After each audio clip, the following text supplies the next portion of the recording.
now. Second to run through. But we are going to be... Sorry, Ryan, have you changed places? What's going on in your background? Was there always something there, or is that... No, I did my room this weekend because it was depressing the shit out of me. I mean, was it there like 10 seconds ago? Yeah. Well, Because, yes. Yeah. Literally, my mind blanked it out until right this second, and it just said, something's weird with Ryan. Anyway, wait first. It is actually for a change. So, as a recap, would anyone like to do it for 2 weeks ago, if they can remember? Sorry, Craig. We did some stuff. So, I got a new nickname. That's all I remember. I got a new nickname. That's the one thing I remember. Trees. Shiny is Enemy trees. Everyone calls me Shiny now. Shiny.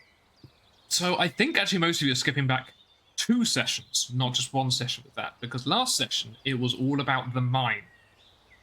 You went down into the mine. You met the 2 hunters, Tina and Hughes, and you were given some brief bits of information from them, mainly that they had found something deeper in the mine, but they couldn't go down. Hughes was severely hurt, as was Tina.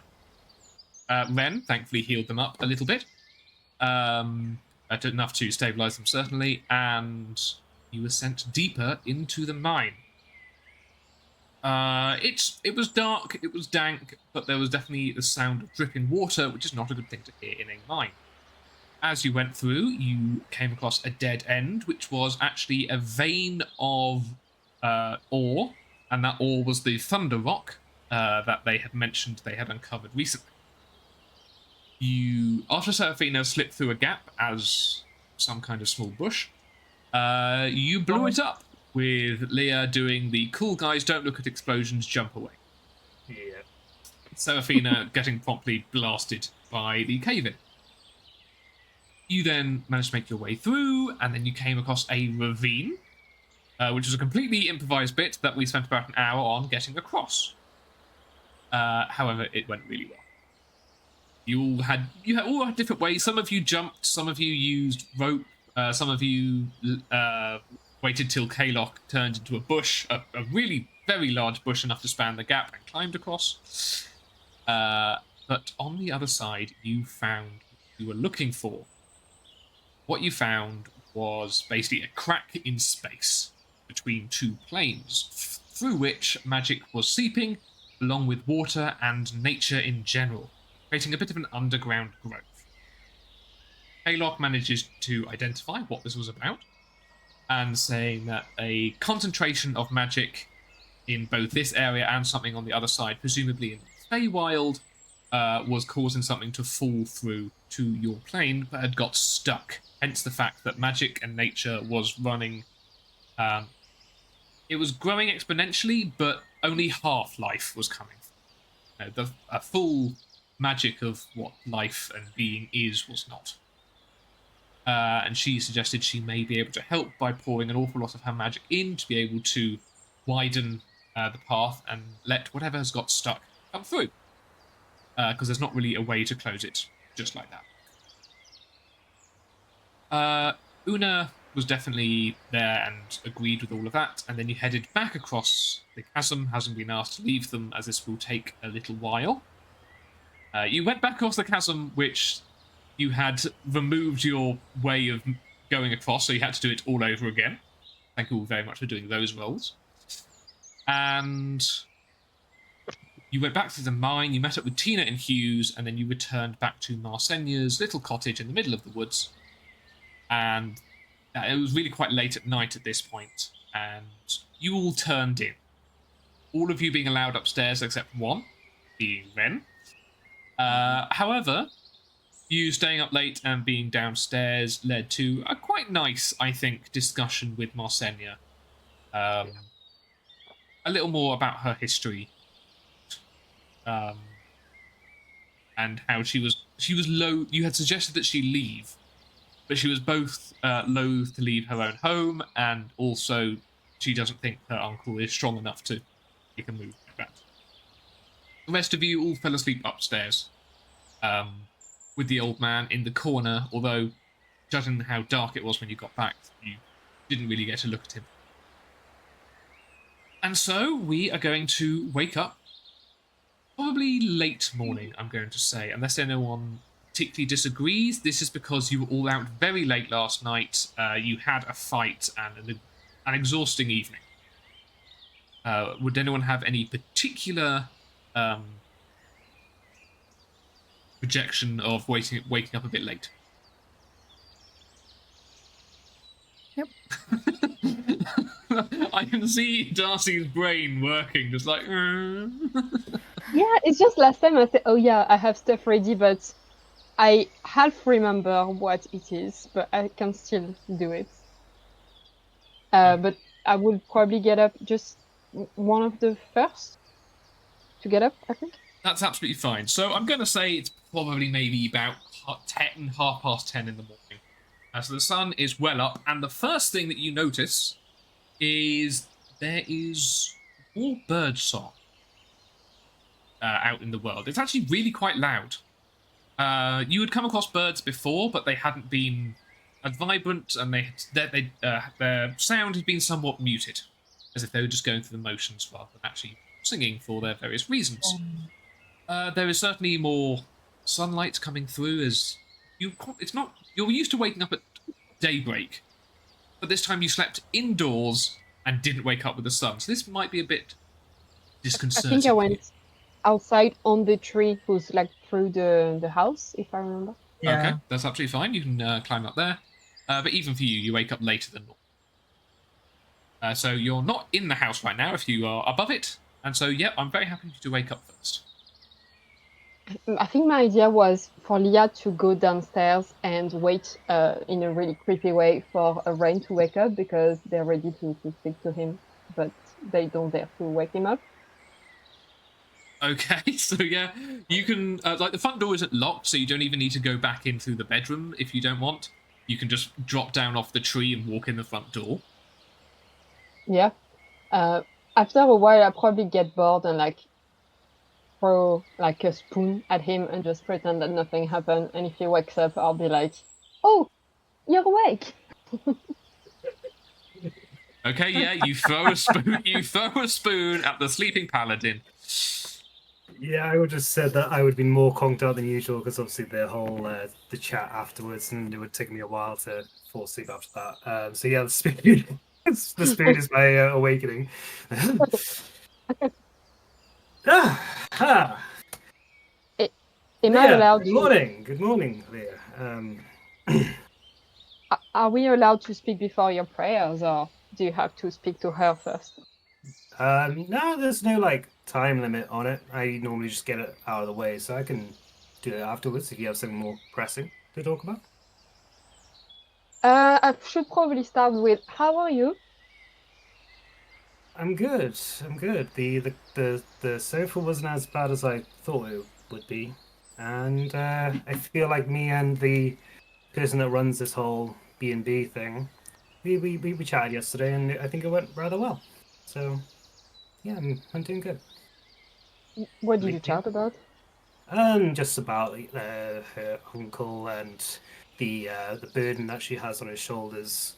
So we chatted. Tried to like patch things over, so to speak. It went well. It went well. Okay.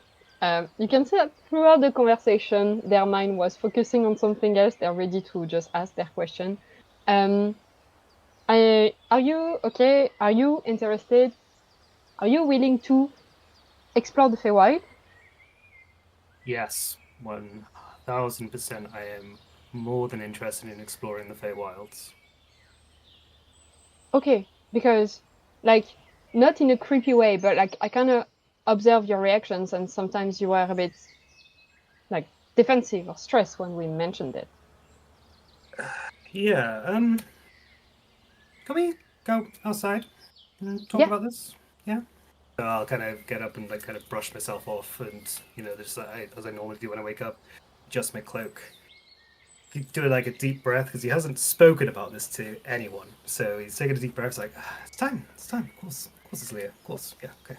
They let you go out first, and behind you, I grab the spoon just in case you haven't seen. There was a spoon who woke you up You would and not follow you. notice the spoon whatsoever. So yeah, I guess I'll go down to like the bottom of the clearing, and I'll like. All right, so yeah, my reactions to the whole thing. Of course, you're the one to notice it. I was actually the first time it was mentioned, I was like, I've made that too obvious, and I knew it would have been you. So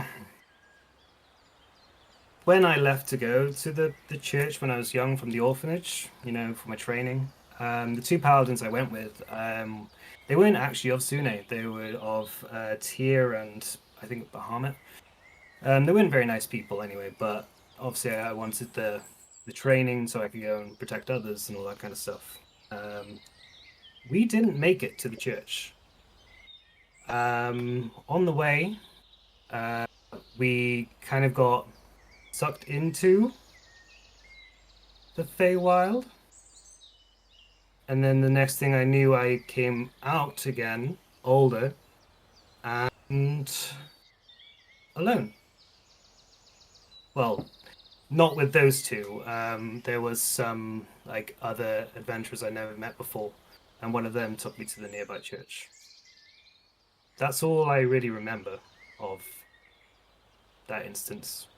I'm hoping that if I go back, I'll remember more. I would say it was probably about 4 years I was there for. Can I ask you more questions?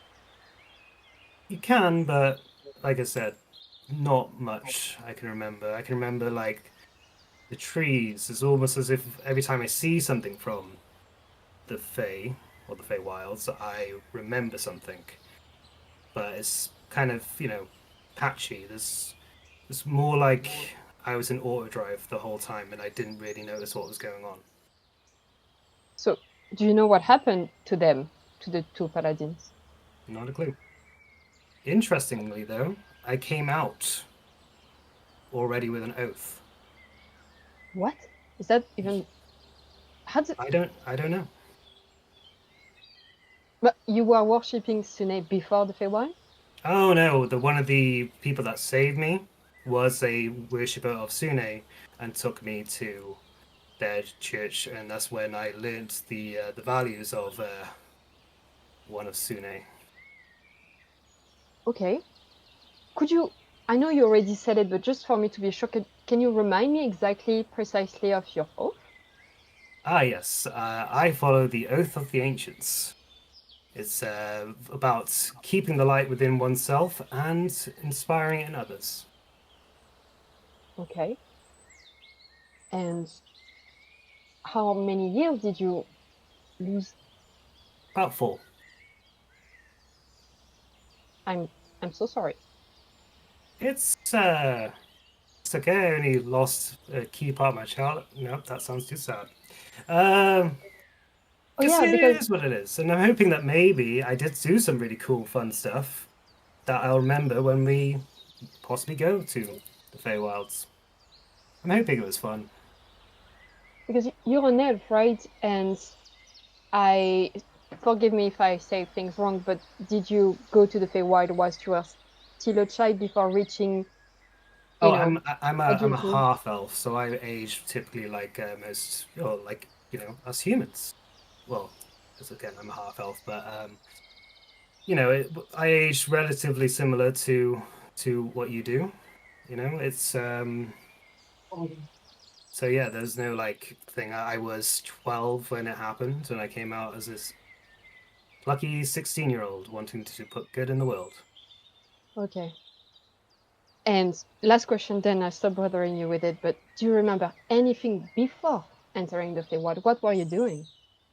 We were walking to the church. The two paladins were having an argument about who should have won what particular holy war, like thousands of years ago.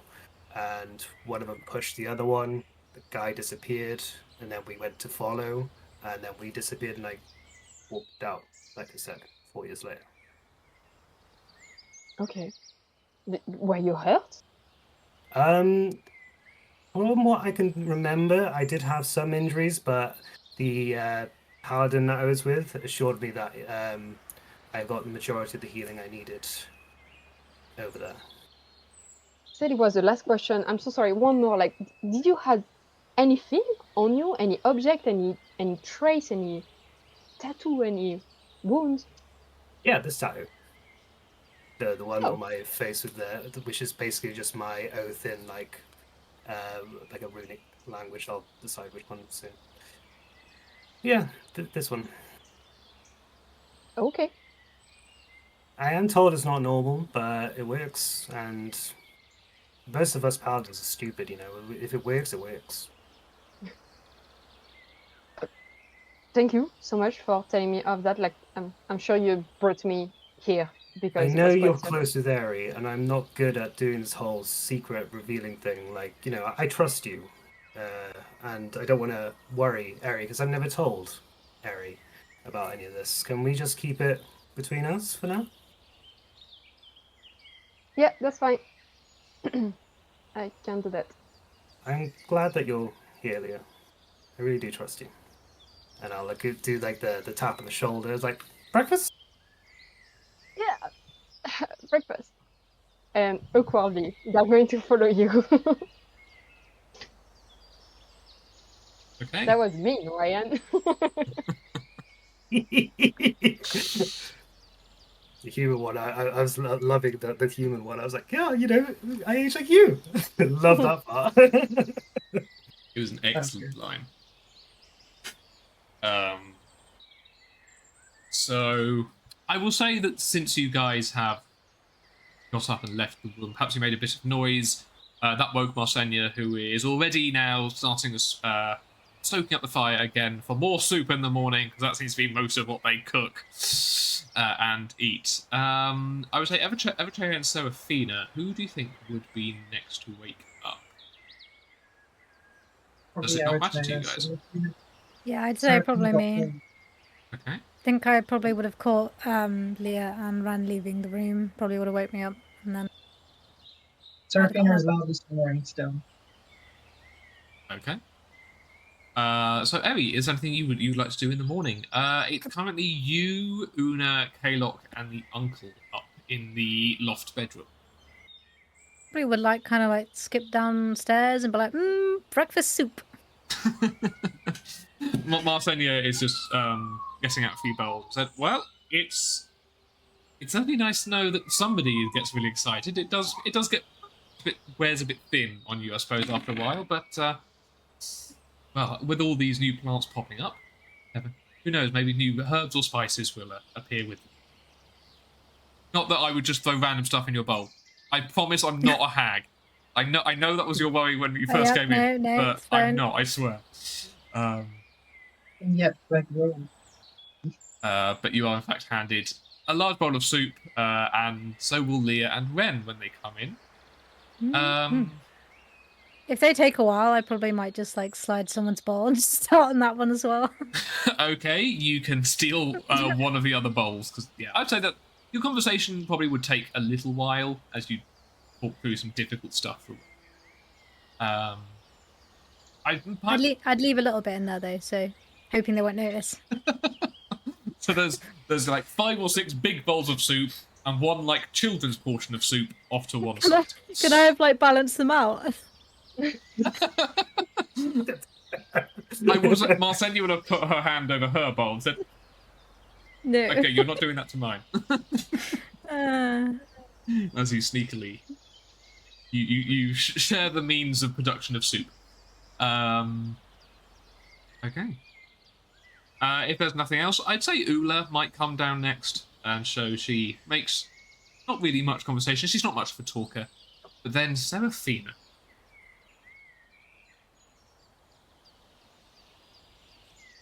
Yeah. Yeah, what would you like to do? So I wake up and is there anyone upstairs? Just Kalok and the uncle. What are they doing? Both of them are asleep. Ah. Since you've asked, though, I will say one thing. If you're looking around at what the other two are doing, you are probably the first one to actually see the uncle in light. Hmm. The others, all of you kind of woke up and went immediately downstairs, or didn't even go upstairs, or went double upstairs if you're Leah, to the outside. But so I've described Arsenia a few times, that she's an attractive kind of maybe mid-30s woman. What do you have? What expectations do you have of the uncle?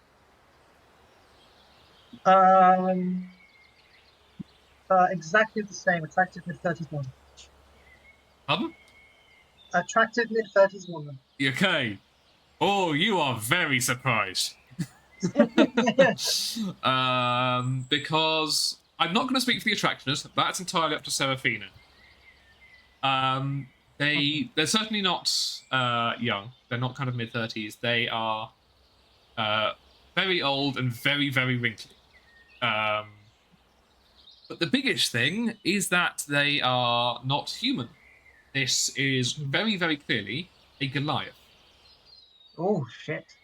Yes. So, despite being incredibly old, they're on quite a large single bed, but they are spilling off. You know, their feet are dangling off, kind of even at the knees.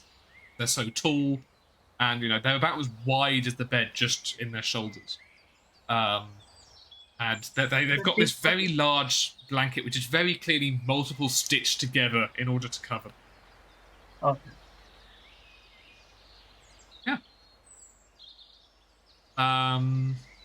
Yeah, if you want to know anything else, let me know. If not, you're free to do what you wish. Usually I ask if things are edible, but I'm not gonna do that here.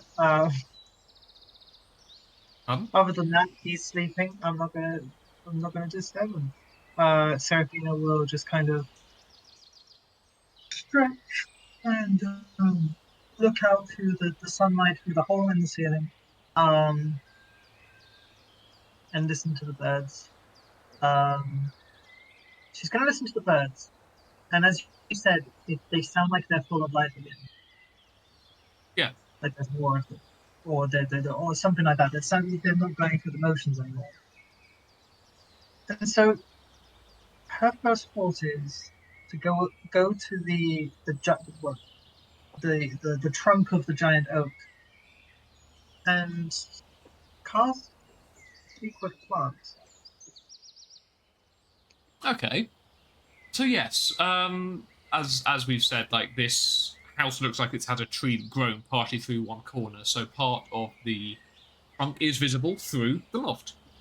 And yes, you can cast Speak with Plants, and you do in fact get a response.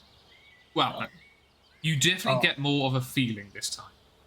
In that, before when you did this, it was, you know, the lights weren't on and there was nobody home when you spoke to the plants. This time, then, you definitely get a feeling there is something there. There is, in fact, more life to this tree. Okay. Well, I have a little toothy grin, and she'll kind of whisper to the tree, "Keep growing," and pat it on the bark, and head downstairs for some soup. Okay. You can head downstairs for some soup. You're all now downstairs. I will just very quickly correct one thing I said. Kaylock is definitely not there because you left her at. Oh yeah. Yeah. I completely forgot that she didn't come with you. Yeah, Ula as well. Una as well, but two people did accompany you because you brought Tina and Hughes across. However, they are not there. Oh shit. 2 beds occupied by them are empty. Alright. They're probably downstairs eating some soup. You can come I downstairs. go down there and find some soup. And so, that'll be fine. So the people around the table are you 4 and Marsenia and nobody else. Oh, where are the other two? Have they already had their soup? No, that they weren't here when I woke up. The and Ren, you guys were awake earlier than I was. Mhm. They say anything? Did you see them? I didn't see anyone except from Leah. I haven't seen them either. No, the only person up there is your uncle. Bob Pardon? is Bob. No.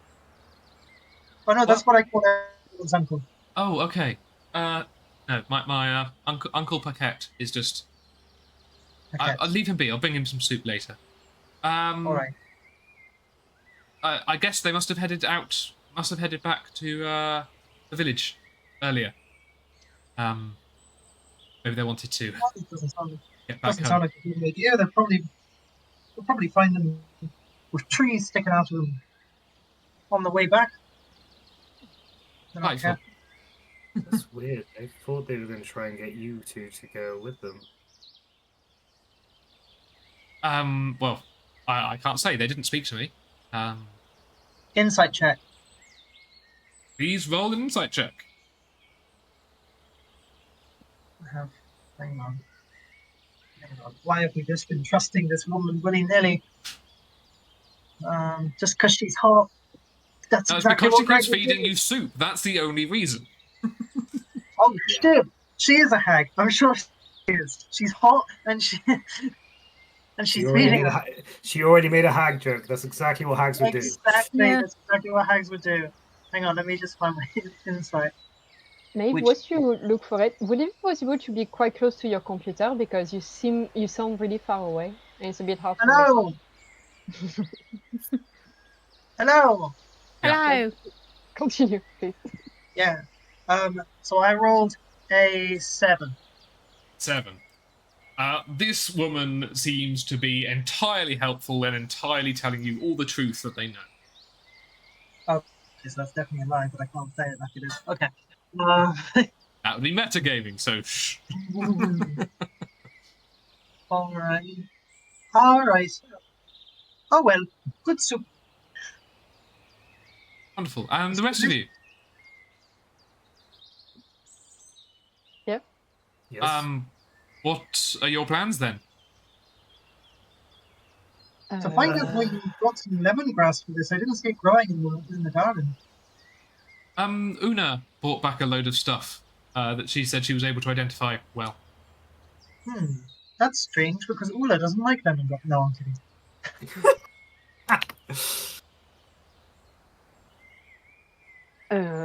Frankly, I forgot. We were supposed to go back to the village to tell them what's happening and recruit people to come with us to the mine. If I'm not wrong. Yeah, we have to at least let them know what's going on and that they may have to relocate as well. Yes, you spoke about that last night, Ben. I was thinking about it last night, and I can't. I figured that is what you would say. Well, I'm not going to force you. I'm not like those other shitty paladins you met. Just look after yourself, and if it looks like it's going to at least grow in your house, move you and your uncle. Okay? Are you and your uncle related? Well, you can probably work out if you've seen him this morning. No, he's not my blood relative. He's looked after me. Well, he looked after me and my mum for years, so. I called him Uncle Paquette. Like, obviously, age-wise, he's more my granddad, but he's looked after me all these years. He's his family, as far as I'm concerned. And did he live here, or did you live here and let him in? Or what's been this whole arrangement? Slapping soup. Can you roll a persuasion check? What persuasion? Doesn't want to say. Why not? That's suspicious. Maybe I should do another insight check. That's another 7. That's Fuck another. me, I guess. Oh no, I put perception, persuasion. That's a 4. Oh, That's a 4. That's a 4. Sorry, I just wanted to join in. Okay. She frowns and she just says, I mean, I understand that you're a paying guest here and, you're helping with what's going on, but I don't really wish to give a live story of myself and my uncle over breakfast. Oh no, that's fine. I wasn't trying to pry or anything like that. You were nice enough, and you've asked us lots of questions and the like, and I thought I'd ask you back because you seem really nice and friendly and nothing more haggard. Well, thank you for understanding that, at least. I mean, if, the 2 hunters have gone back to the village, then I assume they'll be spreading the news, won't they? Oh, that's very Can I cool. insight check her? Because, I wanted to do it since the beginning, and I was waiting for her to say something suspicious. And Is then I that got okay? Don't be... Yeah, sure. Roll an insight check, and then tell me what it is you're insight checking for. Yeah. It is a 13, and I want to try to notice if... Obviously, I cannot read in her mind, but if she has any link to the villagers, to Tony and his the thing that he's doing. I want to see if she's trying to stop us to go back to the village. Okay. No. She appears to be just making perfectly innocent conversation. Insight check She's- on the DM.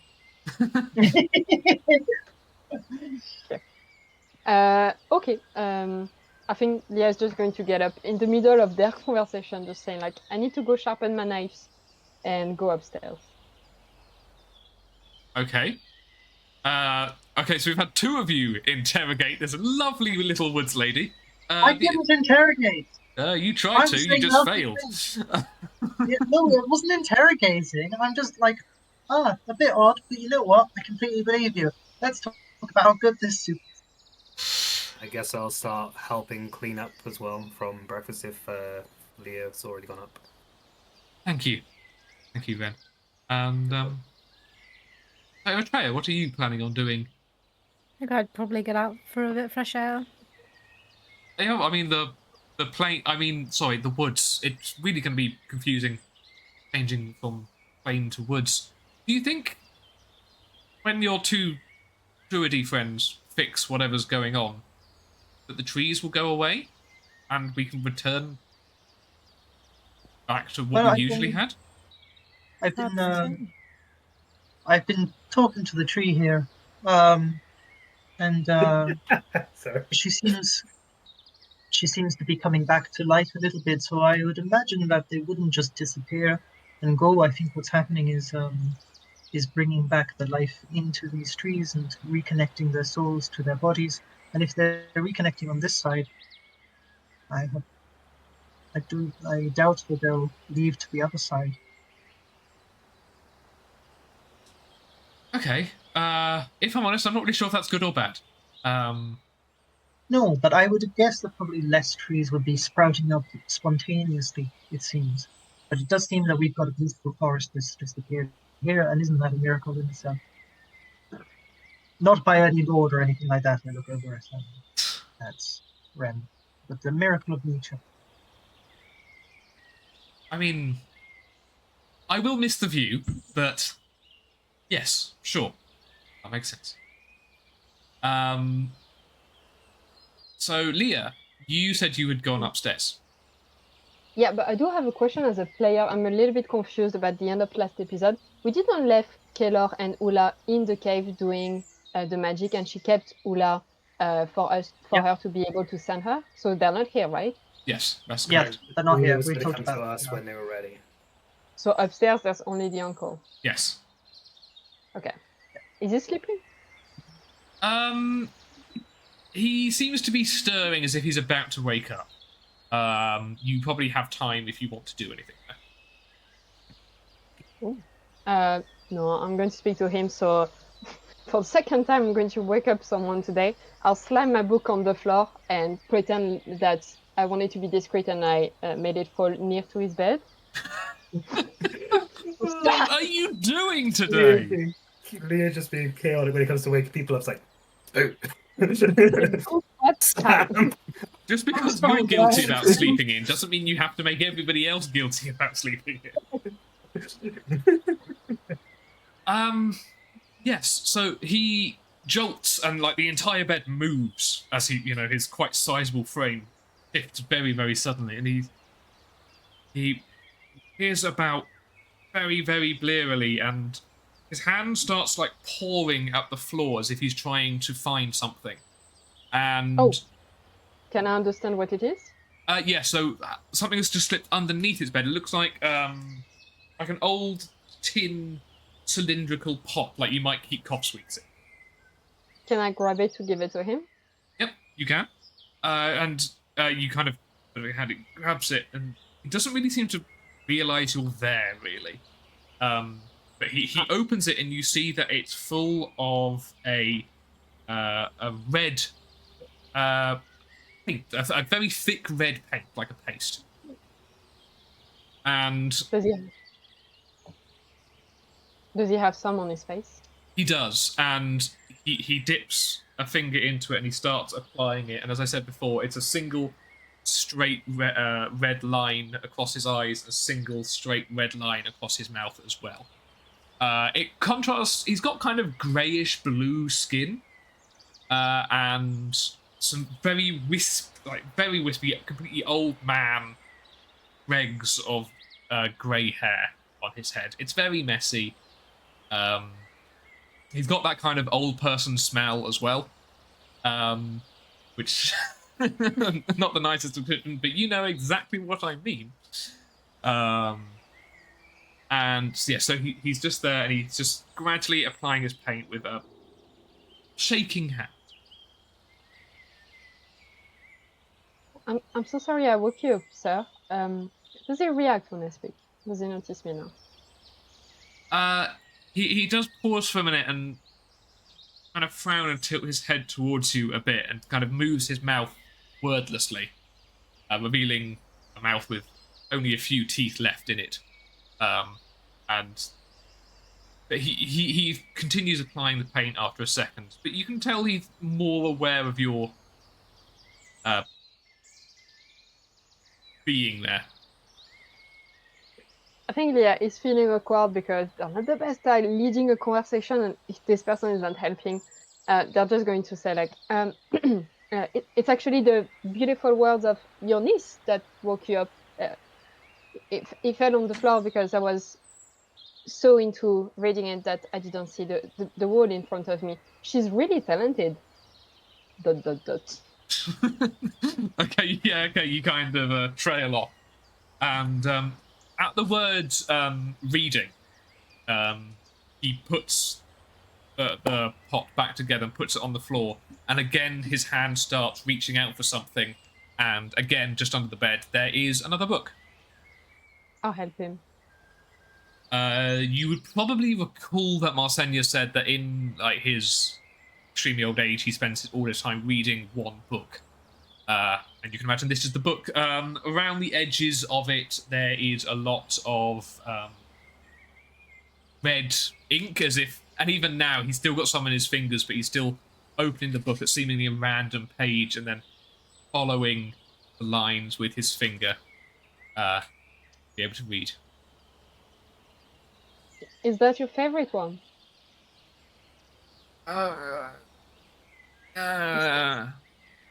It gives a very kind of weak nod. I'd love to read it one day. You should publish it to the public.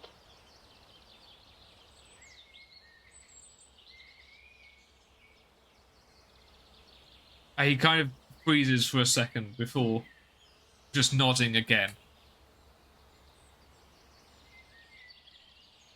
You must really love her. She cares a lot about you. This time you get a more emphatic nod, definitely. All of this is accompanied by the kind of classic old man and I don't know. Clearly, I don't spend much time around old people, but yeah, you know what I mean. May I ask you were you a warrior because of?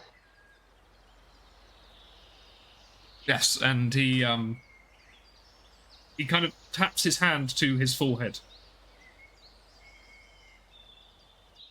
Do I understand that he got hurt in the head? I mean, roll an insight check on that. It's something like 15. Yeah. No, So 14, it's sorry. very, very tough to know what on earth that could mean, because it could mean so many things. With a 15, you can guess that perhaps that was some kind of warrior salute they used to do. But that's really stretching, because even with a 15, you have no context clues for this. Yeah, I think I understand that I won't get more from him. At least he's awake, so I cannot look into his stuff. I won't bother you more. I hope you will get better and get some rest. Okay. As you turn to go... Slowly, just in case he's going to speak again. With, I would say, surprising speed, his huge hand will grab onto your shoulder, and though he is quite large and quite old, like, the weight of it almost pulls you back down to your seat. And he looks over at you, and his eyes are extremely wide. I'll probably do the same. And he's staring directly at you. You know he can tell you're here at this point. He is looking directly into you. And he just groans and moans back.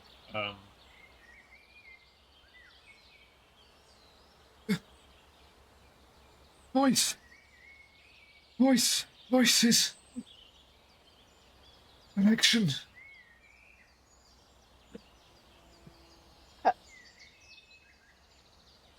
I'm going to die. Oh. That's it. Oh dear. And that's it. And that's it. Yes, that's good. He collapsed. What's his reaction after he says that? Like, is he still grabbing me? His hand kind of like falls off your shoulder, and you can tell no, he's still breathing. It's fine. He's not dead.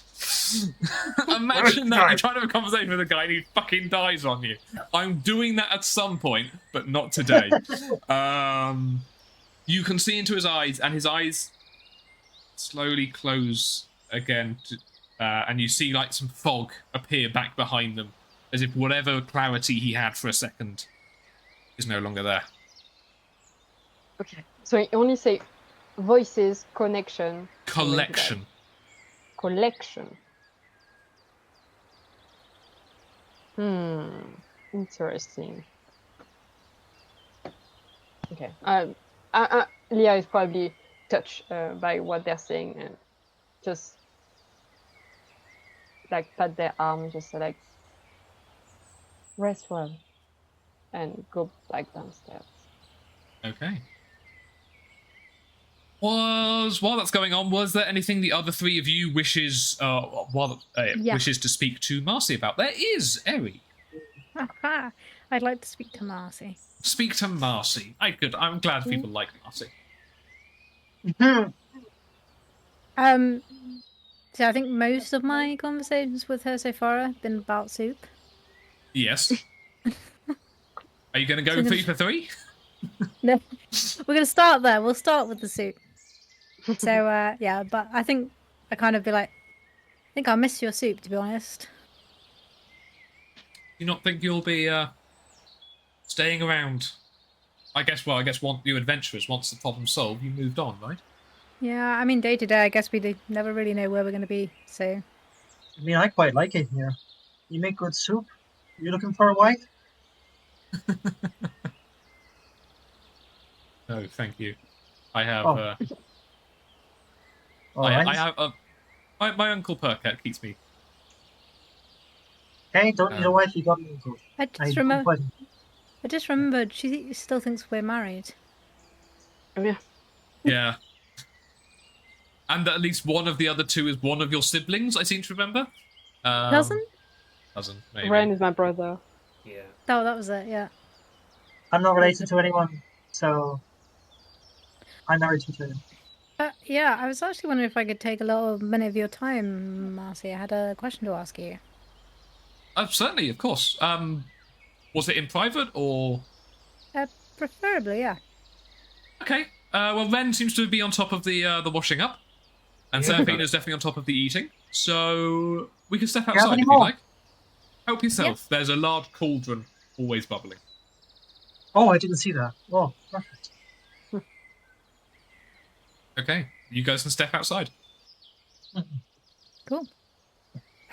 So this kind of a little bit embarrassing, but I wanted to do something nice for my husband. I was Yeah. wondering if I could pay you gold to give me a hardback copy of your book and sign it.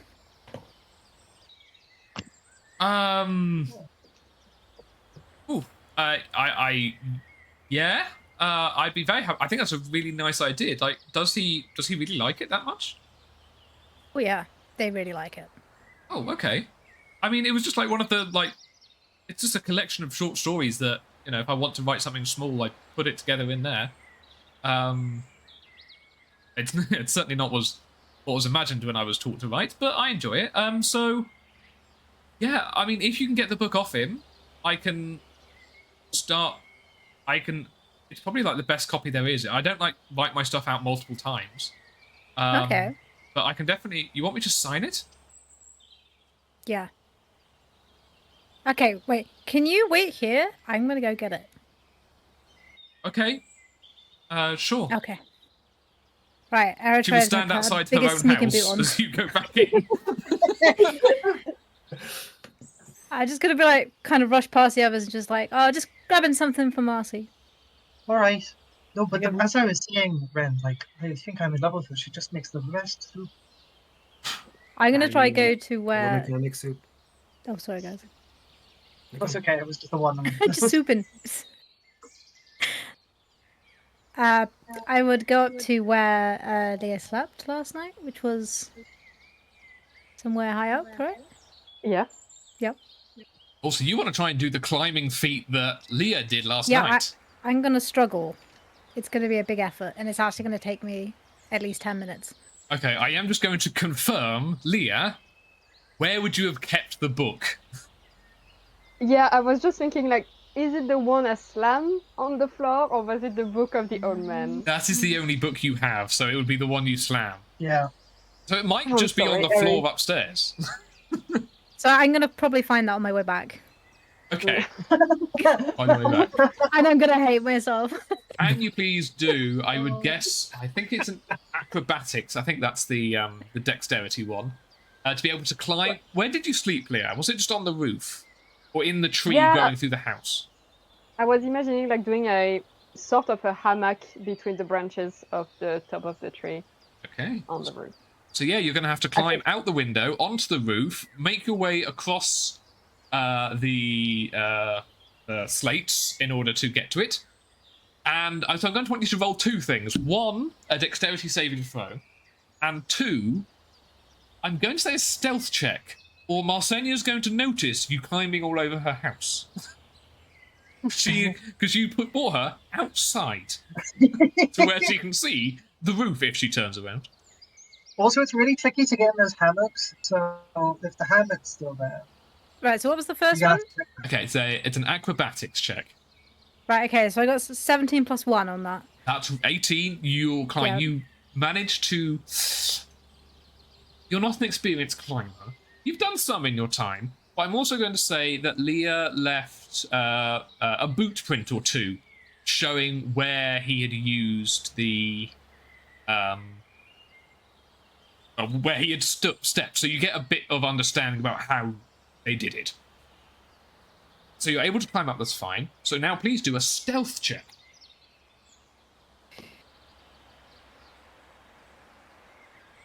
Before you say the result, I just hope it's bad because I want this emotional moment with the uncle where he falls back asleep and just Eri falling like, or at least I see her behind the window be like, what? It's a 12 plus 1, so 13. 13. Can everybody roll a... I'm going to say roll a perception check. I'm going to have different DCs for all 4 people, because I'm also rolling for Marsenia. And the DC is going to be different depending on what level of the house you're on. Okay.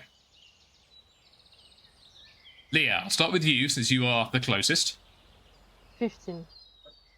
15. You hear quite clearly footprints, like the rustling of the boots on slates are directly above you, and a few seconds ago you did see Eritrea rush right past you. So you can put 2 and 2 together that for some reason she is on the roof. Okay. Okay, Ren. Yeah. 10. 10. You don't hear shit. Seraphina? You also Same. don't hear shit. Marsenia outside she's just looking around the trees and is enjoying the louder than usual bird song. So she also does not notice anything. Okay, hang on. The old man also does not notice. I just thought I would roll for it. So Right. only Leah knows. But yeah, you're able to get up there and you're able to find there is definitely no book up here. Damn it! Don't test for that. Ah. I scraped my knee. I'm going to say, though, even though we confirmed outside of roleplay that it wasn't up there, I love the fact you still did it. That's amazing. Getting back out. Commit to the bit. Yeah. Yeah. So, okay, I'm probably going to stumble back down, probably in a bit of a mood, and then, because I'm looking at the floor because I'm angry, I see the book. You do see the book, yes. It's just in the middle of the floor that you just rushed right over. You were too excited, I think. I So, would have went back downstairs like that. you're not Makes there. sense. Okay. I'm going to try and hide the book somewhere in my clothing. Okay. Even if I just, maybe actually, no, I'm going to put it, in my armor, where my stomach is. And when I walk down, I'm just going to be like, oh, so much soup. But just, keep walking. Okay, so you draw attention to the fact that your stomach is slightly bigger, rather than, just facing the other way. Also, I'm a little bit, though, facing the other way as well. I'm kind of, just trying to be a bit, I don't know, sly. Okay, of the 3 of you, I'm going to probably say Seraphina and Ren. You guys are talking, you didn't know Eritrea was doing something weird, you guys are just chilling. Leah, you noticed Eritrea was doing something weird on the roof, and is now talking about their stomach being full of soup.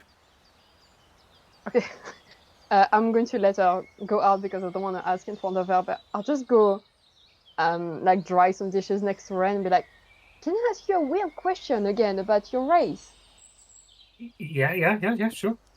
Do ladies have sometimes square bellies for some reason? Square bellies? Oh, rectangular. Yeah, with Square. No, that's a new one on me. Yeah, that's a new one. Okay. No, that Okay. doesn't happen to me either. See?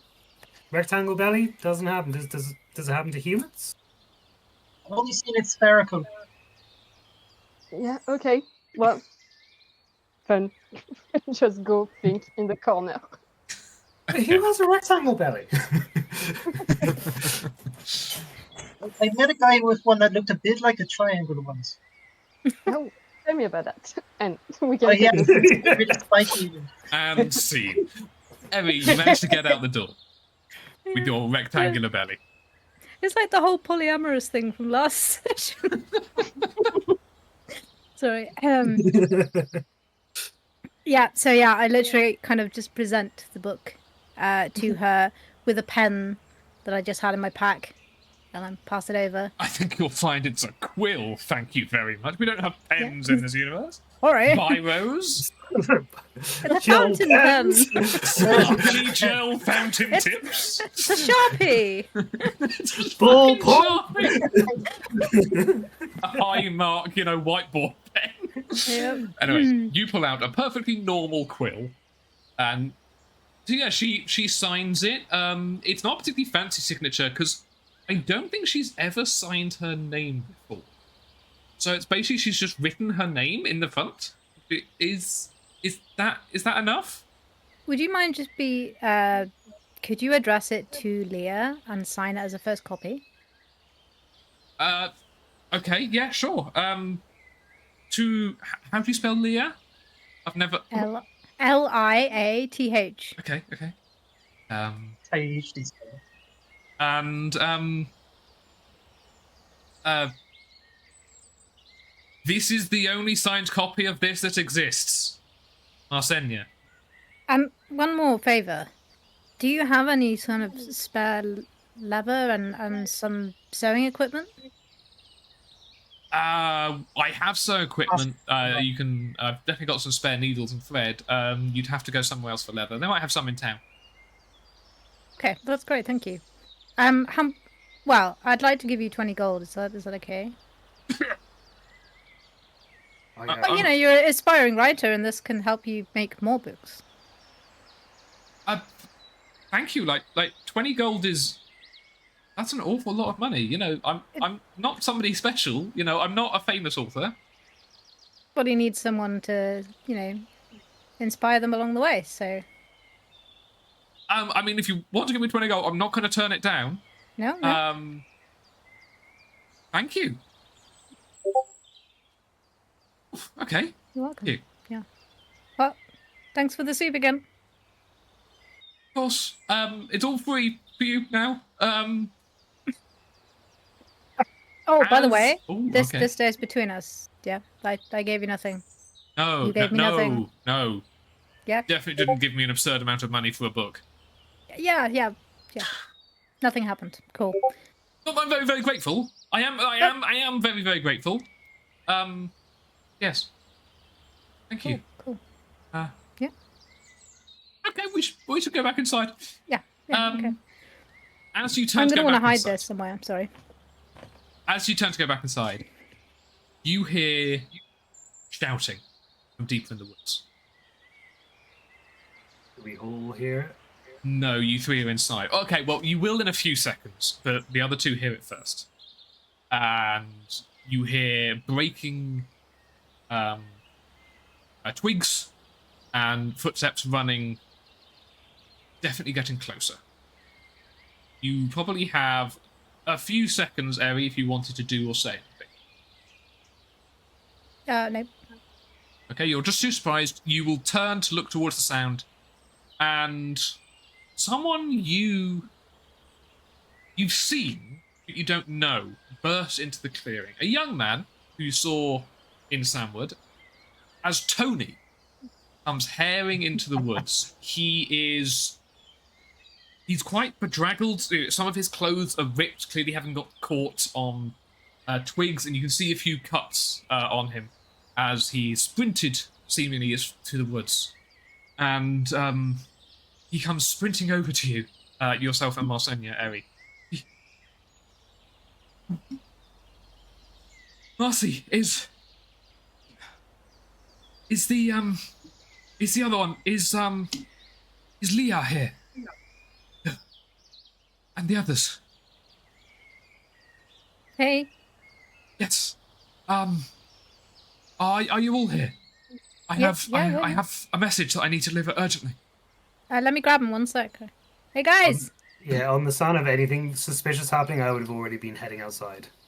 You would have heard the shouting, mainly for Marcy. Because he wasn't even certain you would be here.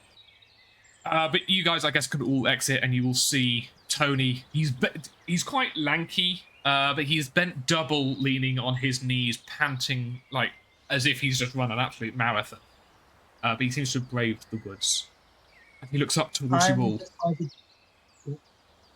was just going to say, I'm just by the door, just with a bowl of soup still in hand. That's absolutely fine. Oh. I'll probably rush next to Serafina, rushing to Harry to know if she's okay, like checking her stomach, seeing that it's not square anymore. Then turn to Tony and turn again, be like, "Oh, man, are you okay?" And check if he's wounded. He has minor cuts, but nothing enough that it wouldn't take any health off. So he wouldn't need any Ren if that was your thoughts. That was my thoughts. I also probably should have said that you guys probably know, because you slept overnight, you got a long rest, and so you would have full hit points, full ability points, everything. Nice. Yeah. But Tony is panting, and when he finally gets his breath back, it takes a solid minute. He keeps trying to talk, but his voice keeps catching in the early morning air. And he looks up to you all and says, Is it true? Is it true what the two hunters were saying? What are they saying? The trees are going to come, all of them are going to come to life and come for us all. Oh, not all of them. They said they were attacked in the woods and you all turned up to fight. And trees were walking and... Yes, but we fixed fighting. the problem. Problem's fixed. All good now. Don't worry about it. What? The news... The hunters delivered it to Sam and Fandy.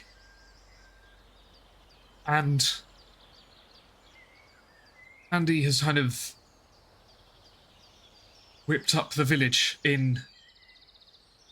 They said there was... The source of whatever was going on was in the mines. Yes. They're going to try and blow up the mine. What? Oh no! Why on no, earth would they try to do that? Yeah, that's a bad idea. They think it's going It's to... a terrible idea. They think it's going to... Sorry. They think it's going to stop or trap whatever's going on down there. They think that the trees are going to get up, and the trees, I don't know what's going on, but overnight, the trees, so many, they're basically at the walls to the village now, the trees. Yes, but we're fixing the problem. We need to evacuate everyone from the village, then it'll be perfectly Oh, the village fine. is evacuating, okay, but they're coming in here. All right. It's probably not great for them to come in here. Let's probably say no to that. But Yep. they... in their own words, they're going for something Andy called Scorched Earth. No. I've been No. working on something for him, supposedly forgone for a little while. It was... So I think I had a bit on me, and he will pull out a small leather satchel. Like, very, very small, like about the size of a small coin purse. And open it up to show you what was inside. And it just looks like a black powder. And it's a powder that will burn very quickly and, well, with a lot of heat. It was meant to be used to improve our forges, but Andy has got everyone whipped up and saying that for Gond they need to stop whatever's going on in here, that yourselves are... Apparently you stole from the church before you left, and so We did? you've gone against Gond, and apparently you were going to do something to the mine, and so you're like cursing the mine or something, the mine, so Oh, for for Gond they're heck's sake, no, none they're of coming this for here. nonsense. Who's saying I that? drop my soup and I go over to Tony and how tall is Tony? Sorry to interrupt. He's probably a bit taller than you, but right now he's doubled over. Oh, okay. I was going to say if he was shorter, I'd grab him by the scruff. Right now, I will just kind of tower over him as I can, and just kind of like You take that bullshit and you take it out of this forest. These trees are coming back to life. They are living beings. Don't you fucking dare. They're saying that it's going to destroy the village, so they're going to stop it first. Where are they now? They're kind of getting things ready for tonight. I warn you, they've got... I have just a small pouch here, but they have a large barrel of it. Well, then they can go fuck themselves with it. We have to stop Guys, them. We have to stop them. That's what we're gonna have to do. We're gonna stop them. exactly. Your fellow druids aren't ready yet. They need more time. We've got this solved. When I see the priest, I will have some firm words for him. He wants a bit more than that from you. Oh, he's going to get a lot more than that from me. I'm just trying to be polite. I mean, he wants your head. Oh. Well, Nobody wants his head. They won't listen to you. oh, I can be very persuasive. As he starts clicking his knuckles and starts walking towards the village straight away. Yeah, I go side by side with Ren. Wait, guys, I'll go back inside and grab our stuff. Follow them. Yeah, I'm like, oh shit, my health. Oh. Thank you, Leah. I just equip you. Right, let's go. Arsenia is going to stay back with Tony, just making sure he's okay. And she should look up at areas, just be... So you're saying they're going to be burning this entire forest? But... I mean, yeah, they'll try. My house is made of wood. And it's kind of attached now to all of the trees around, and I can't get my Uncle Perquette out. And he can't move fast, and it's a few hours to get to the village by foot. I don't know what's going on. What do I do? I can't move my uncle. Shot of everyone? Yeah, it can be, definitely. I'll do that. We are not letting this forest get burned down. You have nothing to worry about. I'm already storming ahead. I'm mad. We're not letting this forest burn down. Okay, so you're off. I'm just looking like between the two teams. I'm not sure what to do. Probably check on Aries' reaction because she's still next to Marcy. Well, we're going to do everything we can for the forest not to burn down. And if that is the case, then we'll come back here for you and we'll try and help you get your uncle out. Thank you. It's just... I don't... Oh, so much is happening. I don't know what to do. You'll be okay. Just prepare. Just be prepared to leave. He suddenly seems equally... Like, what do I do about my uncle? We'll come back to help if that's the case. If we can't stop it. But we'll stop it. Won't we, guys? Yes. Guys? Okay. You said yes. So Seraphina's kind of still walking off. Leah, are you still with them? Yeah, I'm about to speak to Tony. Okay, I'm going to say Eritrea and Ren, because you both said yes to Marsenia, can you do a persuasion check? One of you do the help action thing. One of you roll and add the thing. I'll roll. Because I'm actively doing it, I'm going to give myself a little bit of guidance. Would you have thought about that, honestly, before this? About to inspire someone to not be scared. This is Ren we're talking about. Of course you would. Okay, fair enough. I'm just always checking, you know. Of course, you have to do your due diligence. And I just need to make you for someone.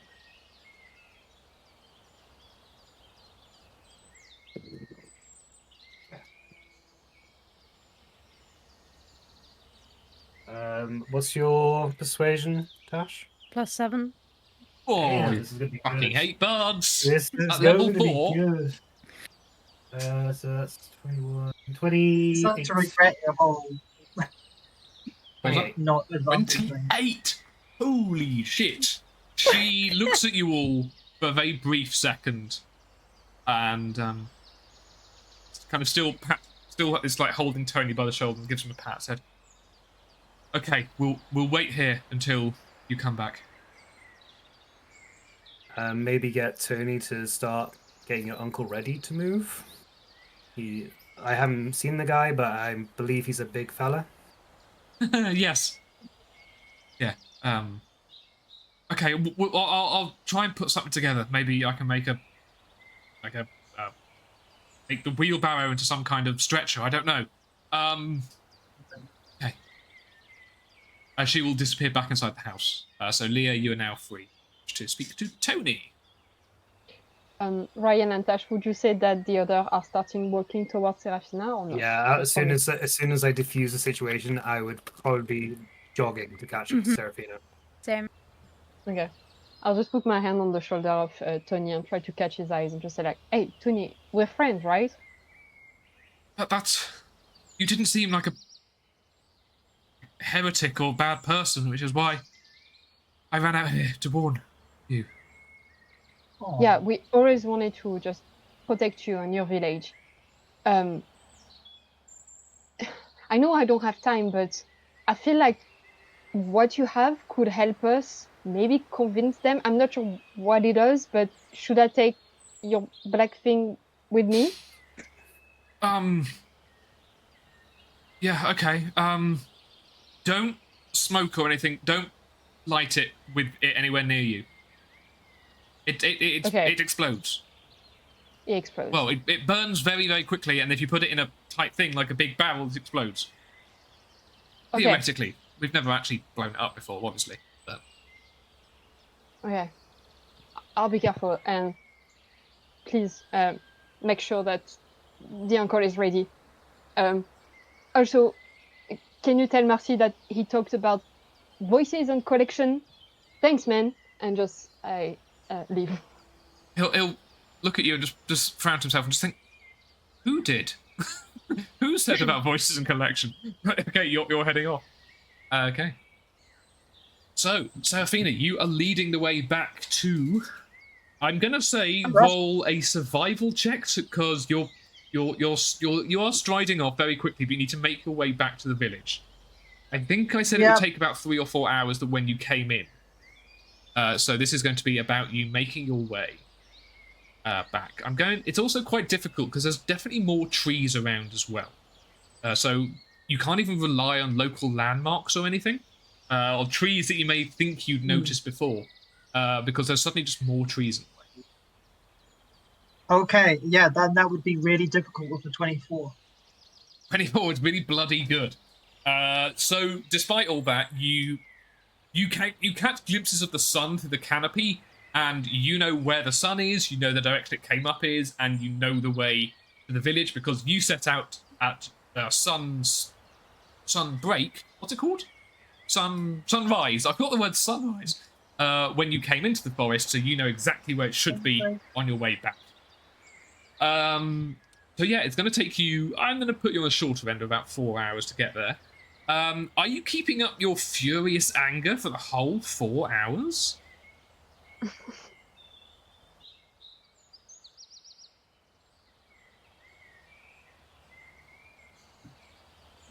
I would say that Serafina will just kind of stop for a moment and lean on a tree.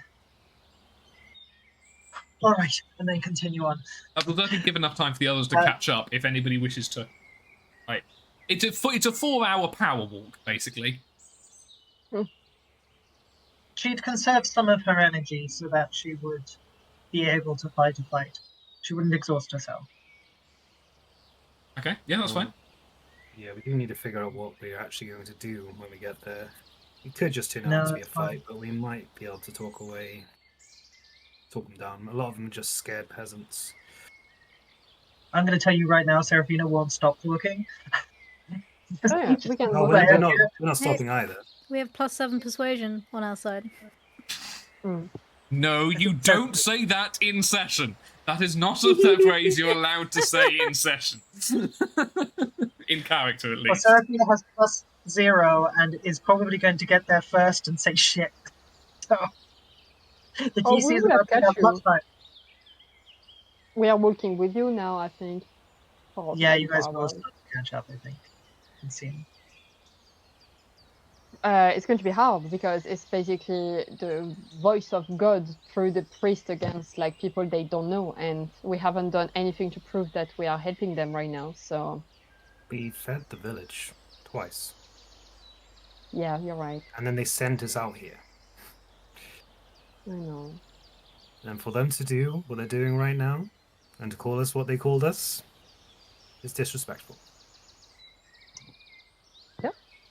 And we did it for free as well. Yeah, I'm not happy about that. The kindness of our own hearts.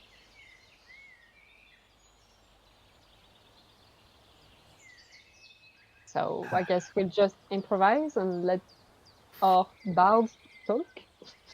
Mm-hmm.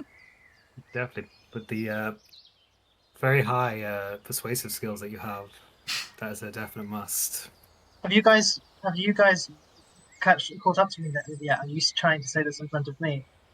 Yeah. Okay. Seraphina doesn't care and is not listening. Sorry, Seraphina won't let the bard talk on this one. Seraphina's mad. Mm. Sorry. As long as we don't start whacking straight away, because otherwise we'll have to fight a whole village, and I'm not down for We can do genocide. it.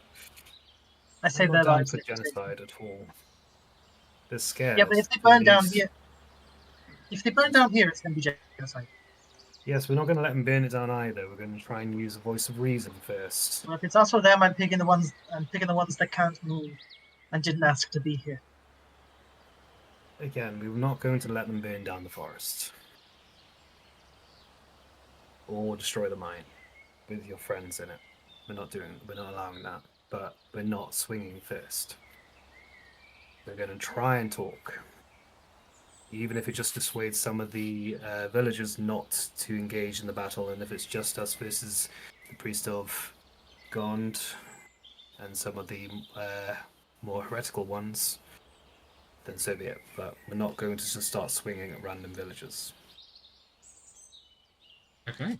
I think I'm just they are saying that, and I'm just walking with Eri just behind them, and I'm just like his quiet anger is really scary. Yeah, I And can then literally feel it. I know there's like an aura around him, and Yeah. it's not pink today. No, it's hot too. Are you okay, by the way? Just like gesturing. What do you mean? Yeah. But do I Yeah. not look okay? Yeah, no, you look fine. You look fine. Oh, You're great. okay. I know I put on a bit of weight with that 2x8, so Well, I'm just you feeling seem- a bit insecure, you know? Oh my God! I was not talking, but and it's just the fact that you seem that you lost it in less than 10 minutes. But good for you. Like you're an elf. I don't know how elf work. I don't know how women work. Anyway, I'm trying to catch up with Ryan.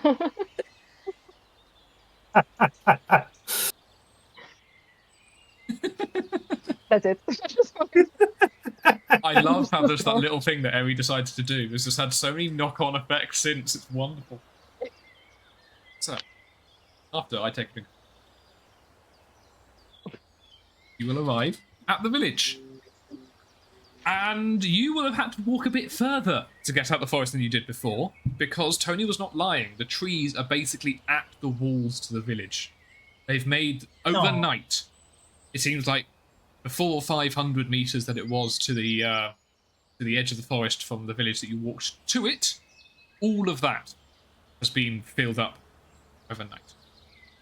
It's the same kind of mixture of trees as it was before, but you also do not arrive to an open village. The gates are closed, and as you appear from the tree line, you will see a few worried-looking faces poking over the battlements. Or you hear shouts go up for, "They've returned! Get Sam! Get Fandy!"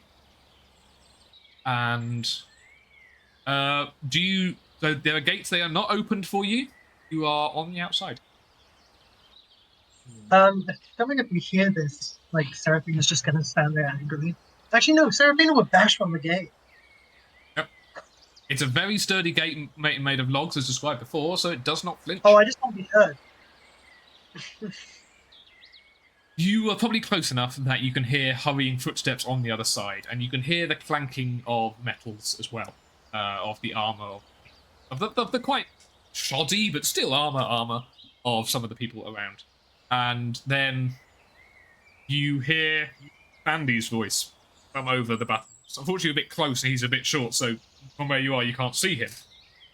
But the others, if you're stepped back a bit, you would be able to see him poking his head over. Yeah, I think Elia just put their head like between the bars and just like, I can open this door, but it would be nicer if you could open. No, so it's a log gate, so there are no gaps between them. Okay. Yeah.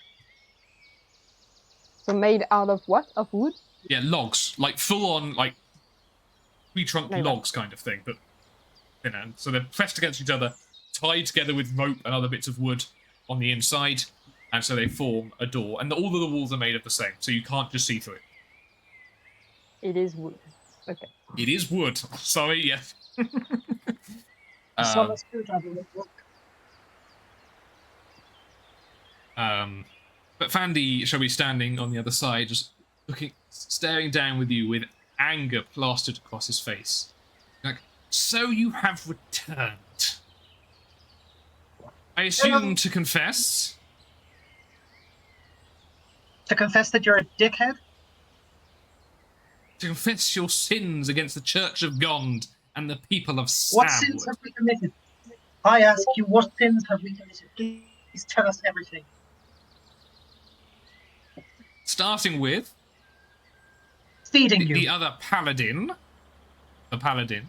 Oh, Started with theft from the church. what then? I cannot quite remember what that exact crime is called. It has a very specific legal name. And it's very annoying me. It's not on the tip of my tongue. We'll wait for you to get your legal dictionary out. Don't worry about it. Heresy.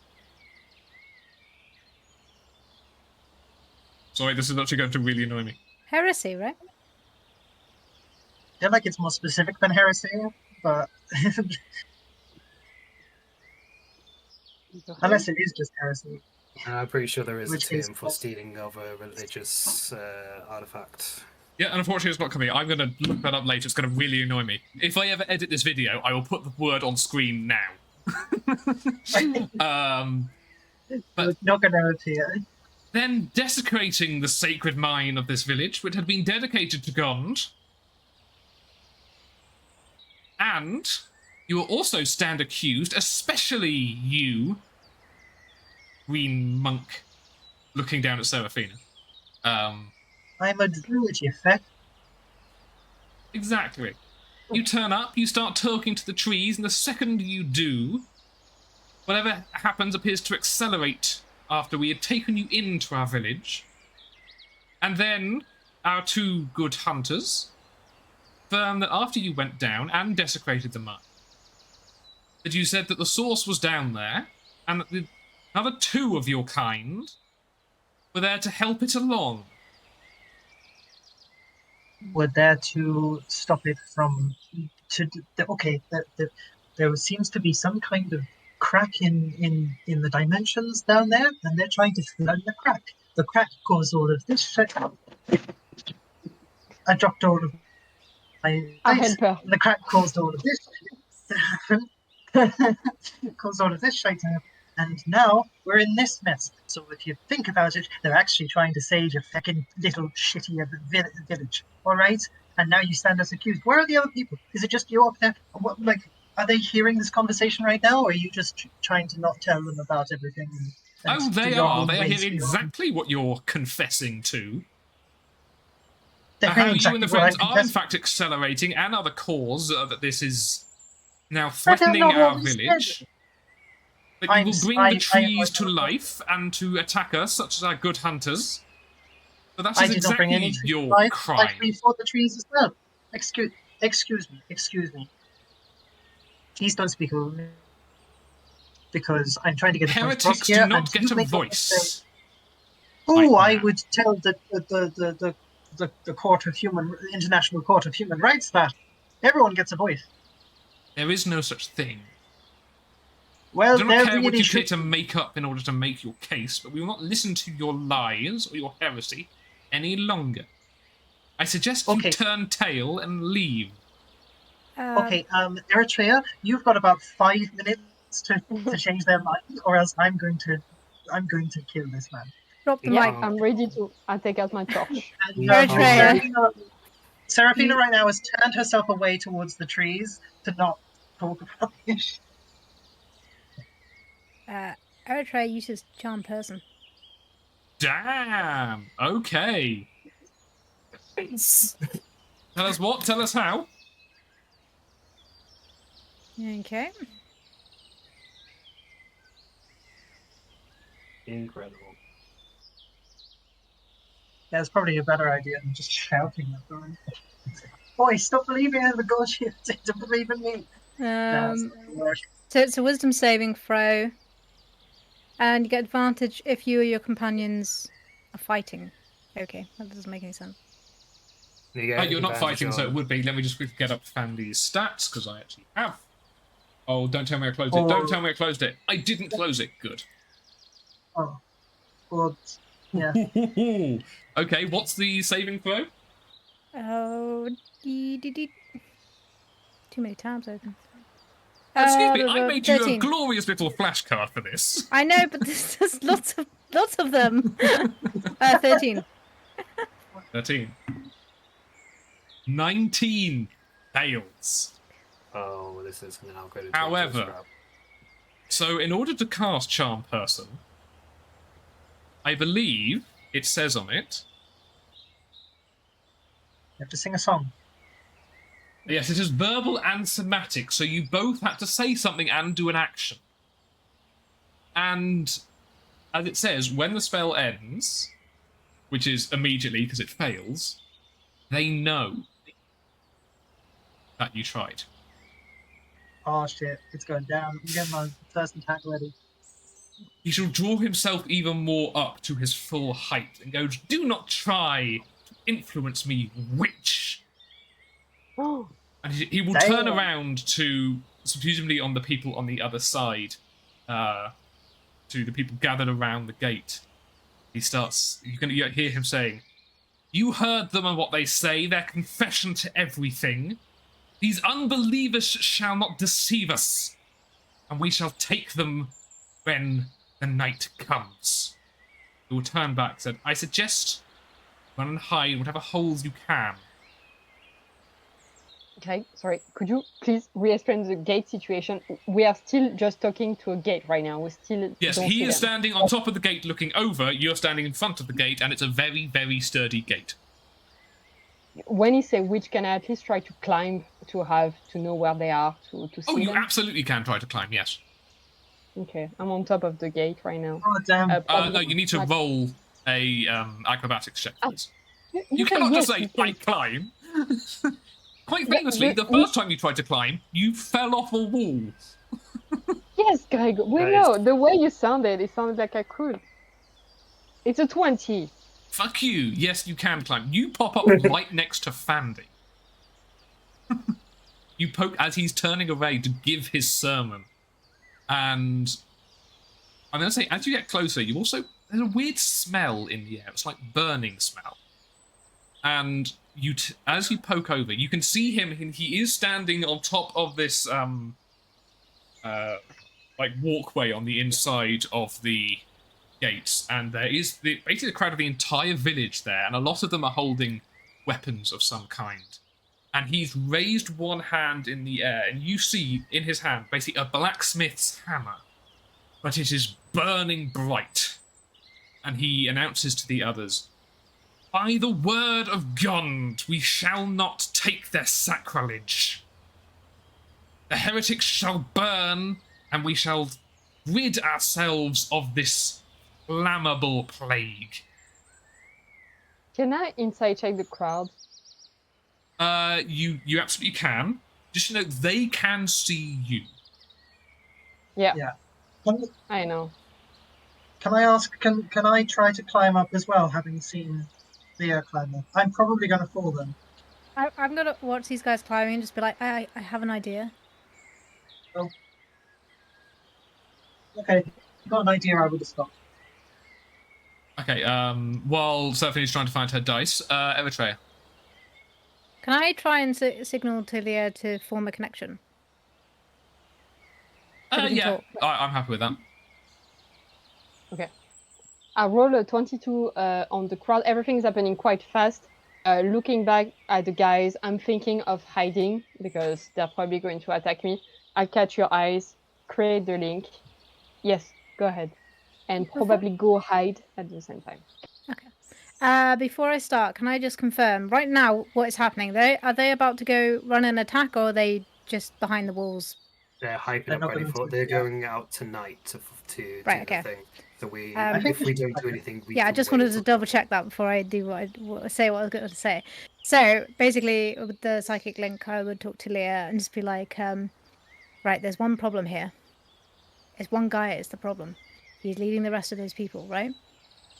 We get rid of him. You transform into him and tell everyone to back down. They We all just seem need to get rid of him. That's it. But we have to be discreet. I Yeah. could kill him right now, but okay. It's a great plan. It's a great plan. I'll probably go back to them. Can you just tell me the insight on the crowd? Okay, so a few things are happening all at once here. Oh yeah. So firstly, you've managed to climb up the gate using the benefits of broken a handhold in the wood. You've managed to look over the top of the gate. You're able to see Fandy standing there. There is a gate looking up directly at where you are, because you're standing next to him giving a speech. All of the villagers can see you.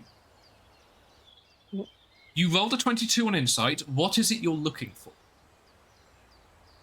On the crowd? To know if they're all convinced by his speech or not. You can definitely see there is further. There is a mixture of fear and faith in them. Mainly because it just both begins with F, and I wanted to say it. dangerous combination. They are whipped up with this. They are nodding Oh, they along. will. They're kind of, some of the tougher looking guys, rolling their shoulders, clambering their weapons to make a big, hammering noise against their armor. And then they all notice you. I'm going to give you a few more things, because you did roll really well with the 22. You can see at the very, far in the back of the village, not near the crowd at all, is the coach, the travelling bar, and you can see Devin and Sybil kind of looking very worried while kind of just standing to the side of their coach, not really sure what to do. They're both looking quite nervous. You'll also notice that the kid, I call him Hallie, thank you, is kind of standing near them. Bearing in mind he's also not really part of the village at this point. Yeah, so there are two more things you definitely see. You didn't know anybody else. There's faces that you recognise. You recognise a few people around the village. You recognise the barkeep who is also standing there. So it looks like literally the entire village is getting in on this. And they all look scared, but look like they're getting support from this speech that Fandy is doing. And then when they kind of they realise you're looking over, you see a lot of angry glares directly at you. So I'm going to say right now, you cannot go and hide, because you're basically hanging and looking over a barricade and in full view of everybody else. If Fandy turns around, he's 4 feet away from you. Are there any torches or anything around? I have one in my light. hand. There are on the inside. You might be able to see a few on the tied to the battlements. Yes. Could I use pyrotechnics to make smoke so Leah can escape? Yes. Yeah, I like that. I just want to go back to the others. Yeah. Pyrotechnics coming in. It's as Fandy turns around to see you with his flaming hammer, and I don't think you need to roll anything, do you, Eritrea? It just happens. Yeah. So can you describe what effect you're going Yeah, sure. So it's slow at first, so I kind of just like focus on the flame and send out this little like spark from my finger. And it will hit and it will seem like nothing happened, and then suddenly it will just kind of like wither out from the torches. But what will wither out, sorry? Smoke. Okay, so the all of the fires start smoking. Yeah. Okay, I like it. They do, and so it actually gives Leah an escape here, because Andy has seen the shock on the people's faces. He's turned around to see Leah, and he's raised his hammer to swing at you, which is on fire. But the smoke that blows from this torch manages to just obscure his vision. If you wish to drop, Yep.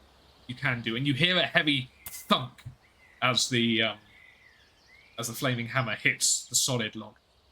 But you also hear, as you drop, "Behold, Gond."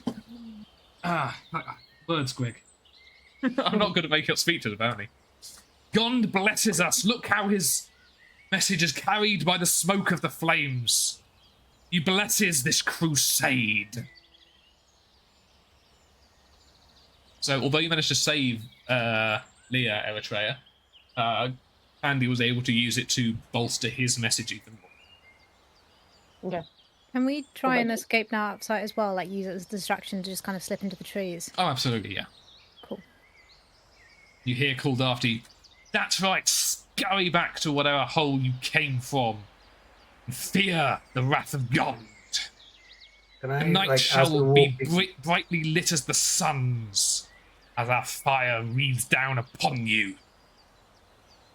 as we're walking away, can I just give him one solid look and like, today is your last day.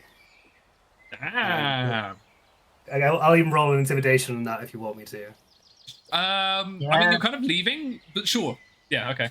So I want to ruin his confidence just a bit. Yeah, but now what if you fail?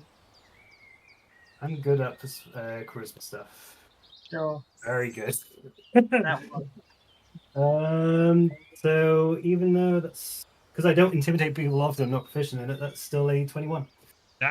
So, what does Ren look like angry? So the majority of the time that you've all seen Ren, he's been smiling, laughing, like being a cheery person. But as Leah mentioned earlier, there's a darkness to the aura of him now. Like he hasn't made a single smile since like the suspicious bits started, all the way over the back. He tried to put on a brave face for talking to Marcy, but it was seemed then still like strained. He hasn't said it like much except from like we shouldn't kill them all. We shouldn't. But what everyone normally thinks is he's telling everybody else, but is also reaffirming it into himself as well. But yeah, it's just like pure like dead like face of like no smile, like slanted eyes, just like glaring, and like like just that moment of like that's the only like last bit he sees as the smoke finally envelops are like way out kind of thing. Okay. So you guys leave. You head. I'm sorry. He does catch you through the smoke, and even he is just like, "Okay, tough. That's the tough bastard." You head back into the woods. Sorry, some really easy words are just not on my tongue today. And You want to take the 5-minute break now? I was actually going to suggest that. I was going to say it because of the time it took you to get there. It's probably about 2:00 in the afternoon now, and you're now doing the walk back. Oh, lovely. I don't think we could go all the way. What? Serafina would say not to go all the way back, just into the forest. I think we should attack them before they attack us. That's what Serafina would argue. We Okay. should also Well, in which Yeah, we case, I'm don't going to wanna say leave. if this is where you'd like to pause, then I'm going to say yeah, sure. Let's take the break now. Yeah. Cool. I didn't Yeah. plan to go back to Narcissus. No, I just me want to neither. attack them. No. Okay, Yeah, just sure. Stay let's near the camp. pissed. Yeah. I let's want take to fight. a 10-minute break now then. Okay. Cool. Okay. Okay.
It was the cupcake incident, if you do know it.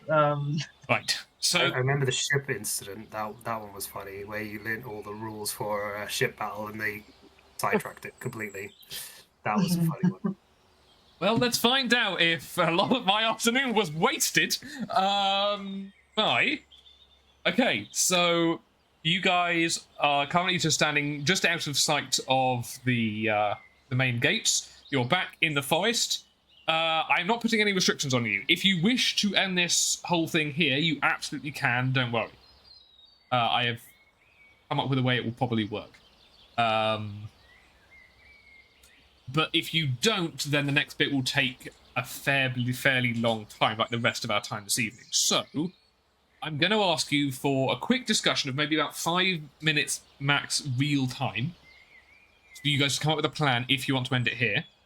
We will then do the rolls and act it through, and then if it doesn't go well, then I will kind of railroad you towards what is prepared.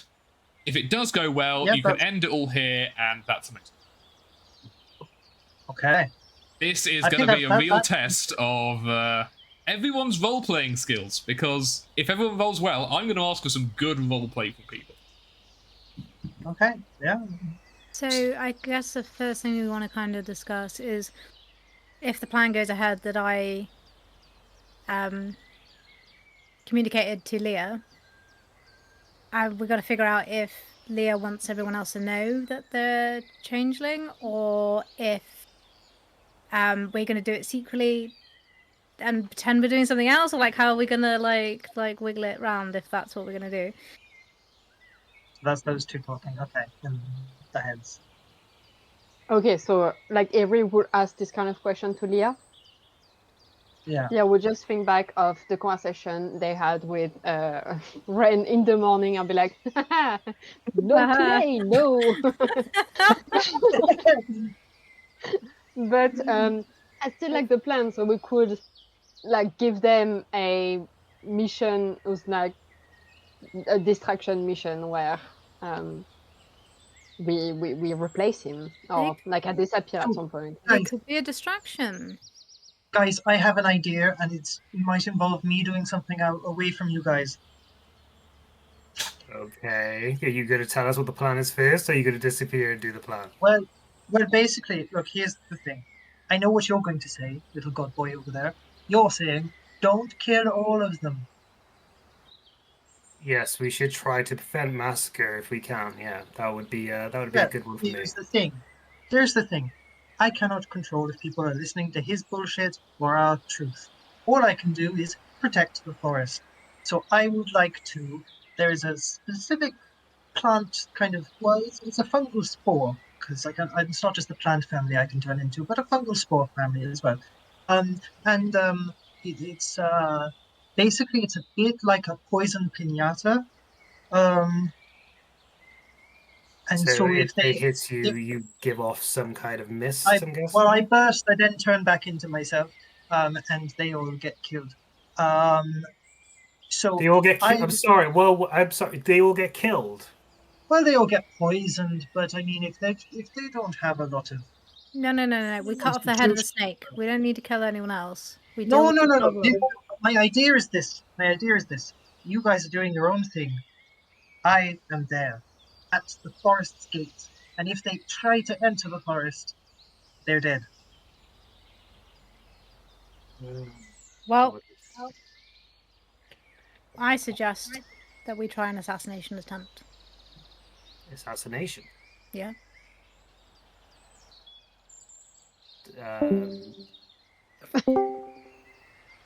Sorry, I left. So if we were to do it, I'm guessing that would be involving Leah. Well, the sneakiest of us, yeah, I think that's probably wise. I have to kill him? Well, I would have liked to have done it personally, but obviously I can't sneak around, and that doesn't feel right to me anyway. If I want to kill a man, I will face him in a duel. Although, if you wanted to go that way instead, Do you think we could? Well, I don't want to presume that you took the black powder from what's his name, but Tony. do you happen to have it? Why? Because we still have this rock that we stole. We could make a kind of like bomb thing. So we put them in the container together, and we throw it, and we get a big distraction. Can I ask not to do this in the forest? Oh no, it'll be at the walls Yeah. they've already built. All right. Sorry. I thought of it like literally as soon as you said about the container thing. It's like, oh, cool! I figured this one out. So yeah, do you happen to get the powder off your friend Tony? I believe his name was. You can see they were about to lie, but then remember that they already lie in the morning, and it's enough for today. So they're just like, yes, and I cannot say it's a bad idea because I almost did it when he called Area Witch. But I'm having doubts. I don't know. It's the last resort thing. It's going to be one of those things where, oh, it's looking bad. We use the secret thingy. Hmm. Like a I have last them both resort. in my Thing. bag. I have 2 bombs in my bag. Well, I don't know we why put them in the container together because you can't set fire to it from a distance. So we put it in there, and as soon as contact happens, we get a little like jar or container something, and then we throw that, and it'll ignite itself, and we get a big boom. I think I can. Like, I just throw the powder and light fire on my arrow and just shoot it.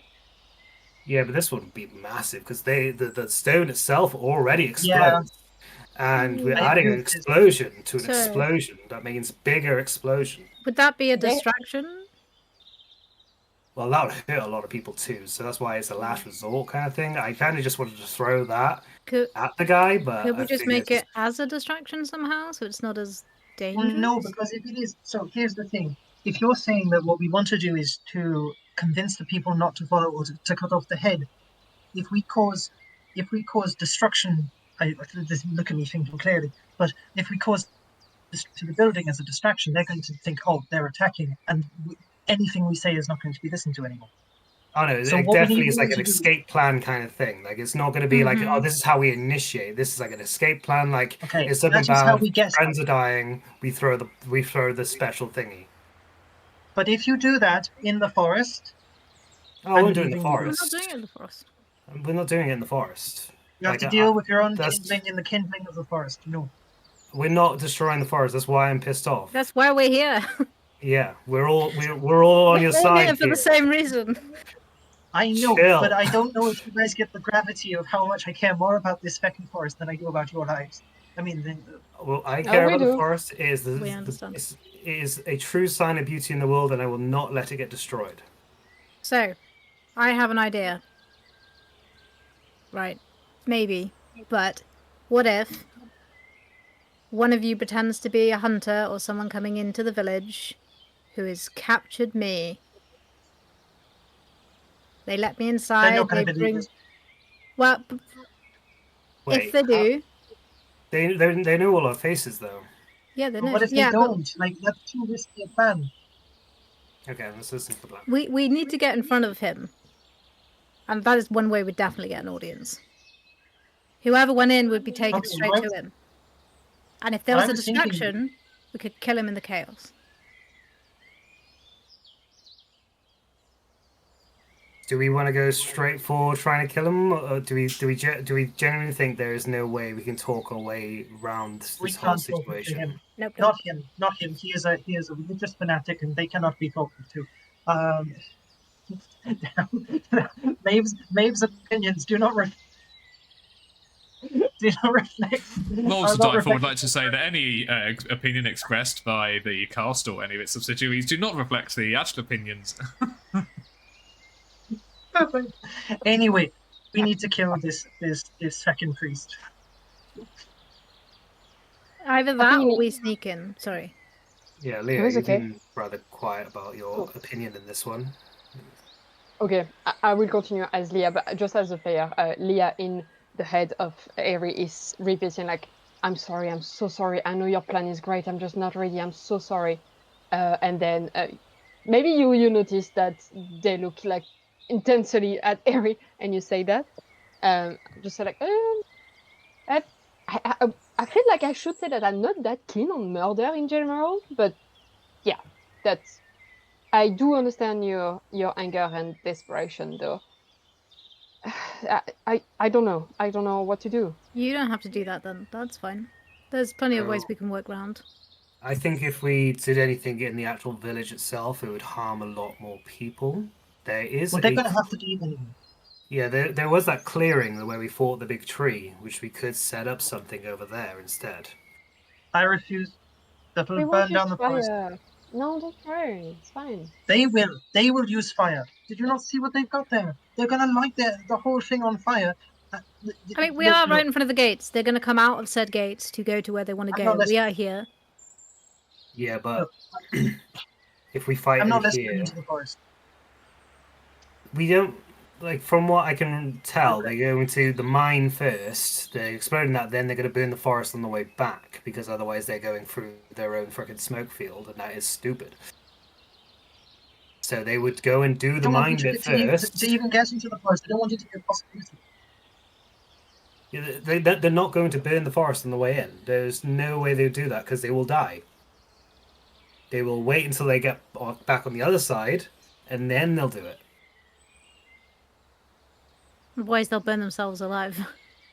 And if we attack him here as a desperation move, because that guy's a freaking idiot, he may just set it on fire anyway. Before we can even do anything about it. There's a load of people in there.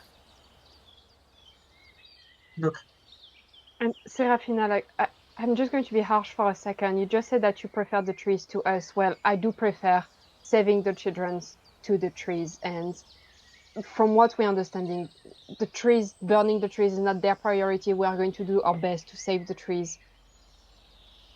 But We're also heavily outnumbered. We can at least go and ask Ula to help us defend as well.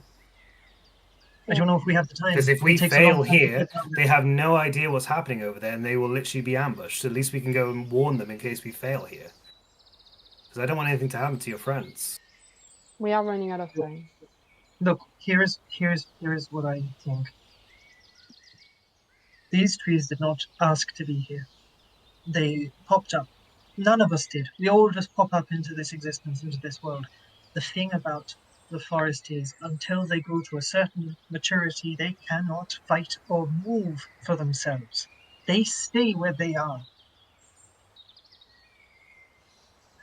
People can move. They can move their village. They can move where they are. They have the privilege of movement. The trees do not. And I do not want to bring the fight inside of that. It's something I feel very strongly about. I To the understand, detriment of everything that's happening. but we are literally fucking over ourselves, the village, of the people that don't want any part of this, and your friends if we fail, which we probably will if we attack a village. There is only 4 of us. We are strong. I mean, have you seen that village? They were on the brink of starvation. Yeah, and we Seen fed it, them. though. We fed And- them well. I saw their faces. They are scared. They are just scared of this man. There's a way to reason them, that's for sure. What if you try give the stone back, Ren? As an offering of peace, maybe open up a way in? I don't think it should be me because I just threatened him and said that I mean, today I'll will be do his it. last day. So If maybe you not give it to me, I'll do it. Yeah. Obviously, I think they'll just accept it because then we can't use it against them and then still fight us and do all the burning and stuff. But if you think that's the way to go, we can. We don't actually have to give it, but it's a reason to be there. Can I just say, for dramatic effect, Seraphina will just go, after all of this conversation is just kind of going, we'll just go, look, you guys do whatever you want, do whatever plan you want, and just backs off into the forest. Sorry, I imagined the gif of Simpson. I apologize. Oh. Yes, the Homer Simpson meme. I'm making that later. So I am sorry. going to ask you to make a decision on what your plan is going to be. So Ren does understand what their aim is. So I think you have all the information you need. You've all kind of put in for what your plan is going to be. You have probably a couple of hours. So if you're going to do anything, you need to decide what you're going to do. It either needs to be here or at the mine. I'm okay with either, whichever you'd like to do. Well, and Serafina just- was in my plan before you backed away. It was. Oh, sorry. I'm It should sorry. 100% be at the mine. It should 100% be at the mine. We're outnumbered. We can do chokeholds and all that kind of stuff, and we are more likely to survive. And we can go and get more help. What I'm thinking with Serafina, just to say, like, I as a player, I agree with you. As Serafina, I cannot see a world in which she would want to allow them into the forest. So my idea was to bring Serafina away from it so that you guys can make your actually grounded decision. And Serafina's just like, you know what, I'm not going to play a part in this, and then come back into the actual fray. I think Serafina right now would probably be talking with. No, she doesn't want to use up any of her spells, so she's not even talking to the trees. I'd say, yeah, the only way that you can have it done at the mine is if Serafina doesn't choose for it to happen anywhere. I'd also like to point out this entire arc was meant Serafina as part of the group more, and you just said the words, I don't care about you, I care about the trees. So, Yeah. this arc has gone backwards. Well, I know, look, it's the climax, okay? Decisions must be made. I mean, we are writing a story all together. It is a spoiler of the end, but I like the idea of Serafina coming back like a hero whilst we are facing the enemy, if it's what's happening. If not, well, fuck you up, Greg. Serafina hates us forever. Yeah, I do like that. I think Leah is agreeing with Ren that it should be like more of an ambush because they're too scared of using their powers. Sorry, Eri. That's fine. But Yeah, it's also my bad because I've technically made you lie about it this morning. that's okay. No, it's really good. I like it. Yeah, I would say that Ren is definitely leaning more towards the mines idea because he knows they won't burn down the forest on the way because they will die. They need to make sure that if they destroy the source, it fixes the problem before they start thinking about that anyway. That's my take on it. And Tash, what does Eri feels right now? Like, because she had a good plan and she's good with words, so will she insist? I don't know. I think she'd probably just go along with it. Okay, so what is your final decision as a group?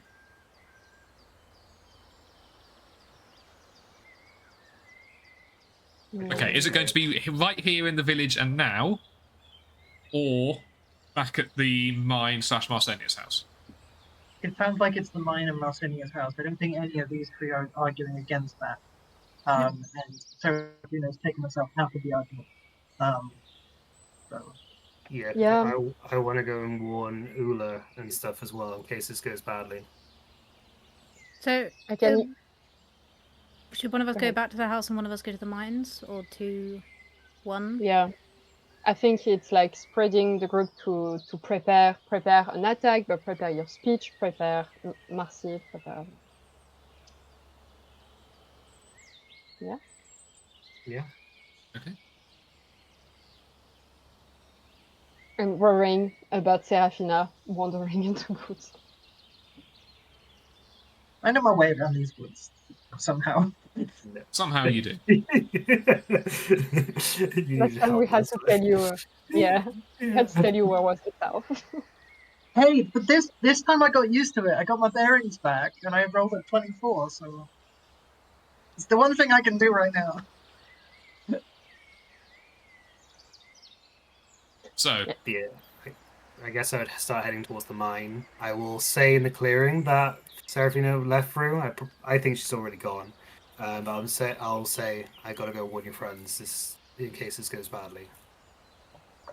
And then I'll head off towards the mines.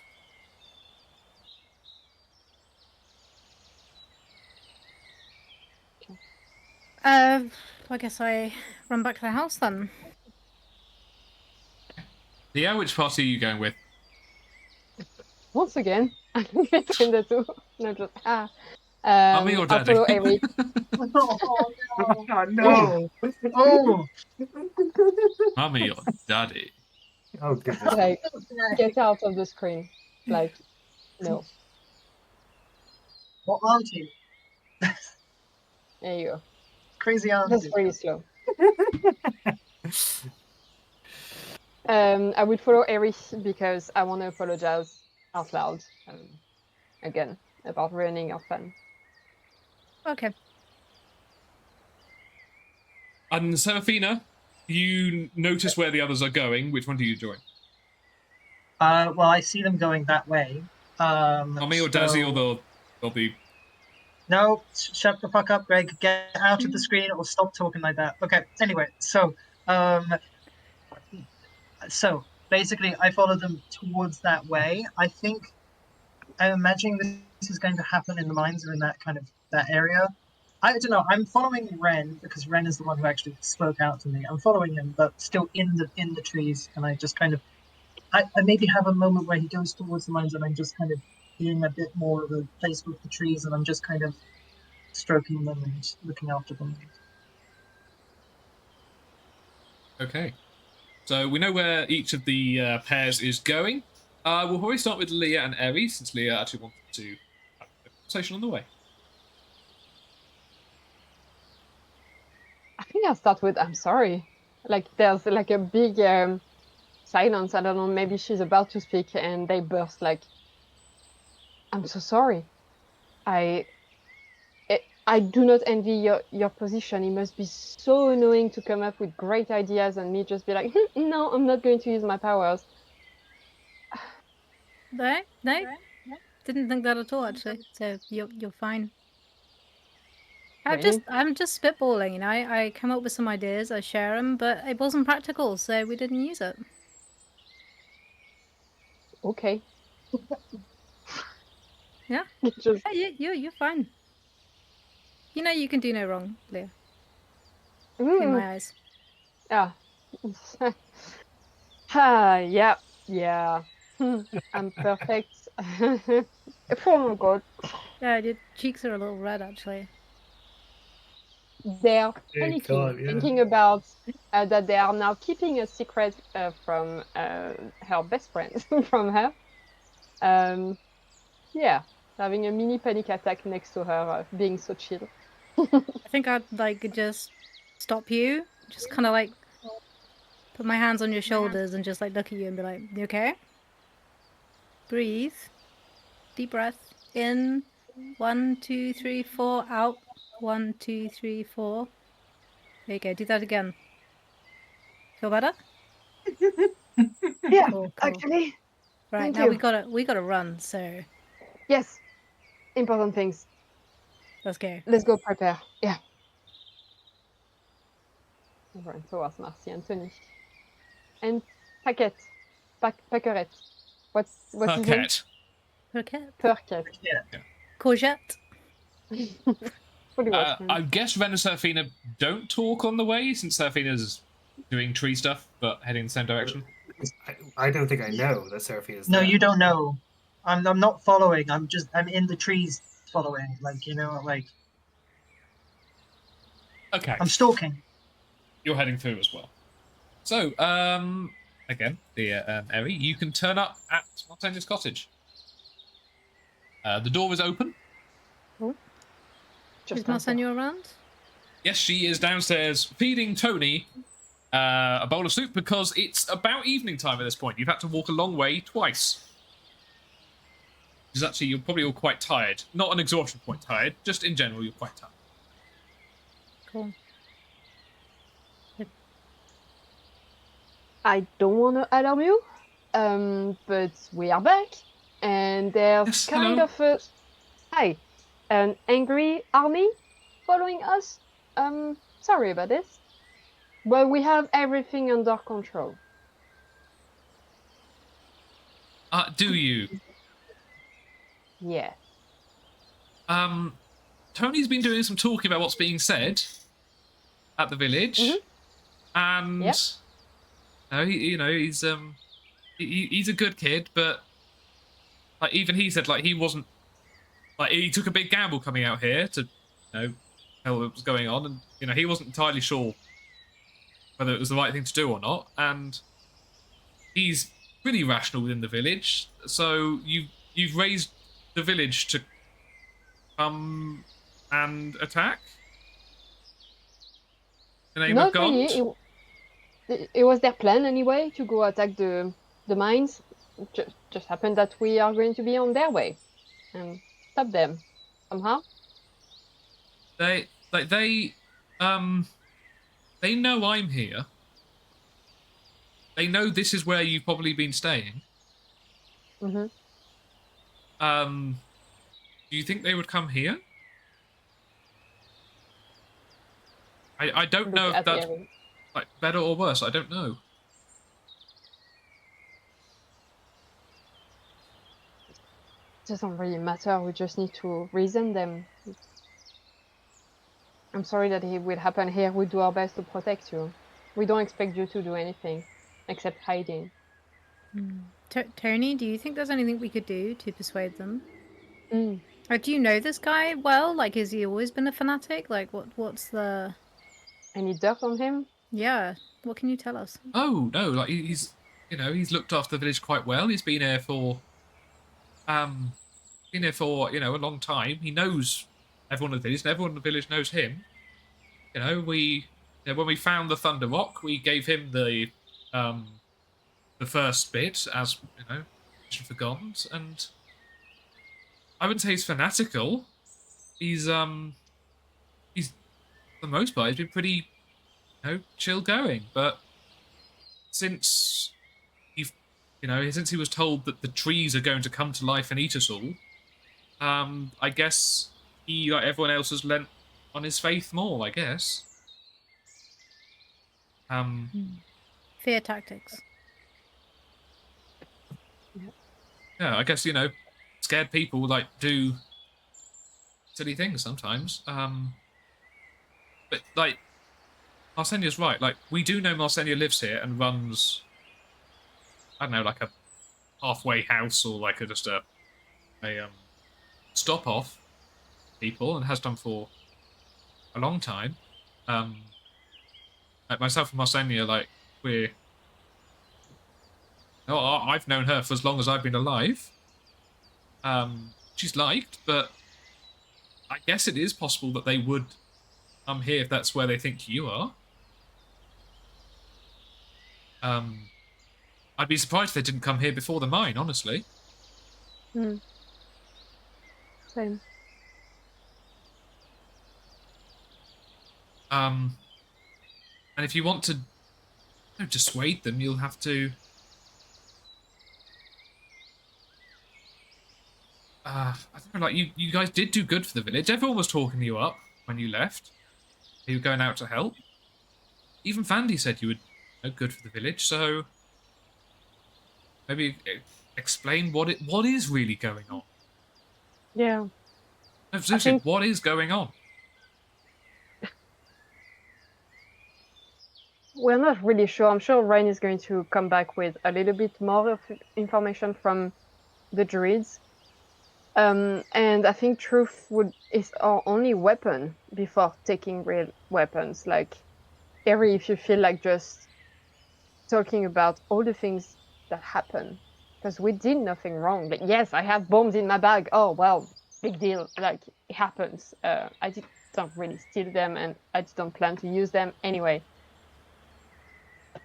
The thing that's scary is, even if they do what they want to do, it's not going to fix the problem. It's a tear between worlds. A bit of soil on it is not going to do anything. It's magic.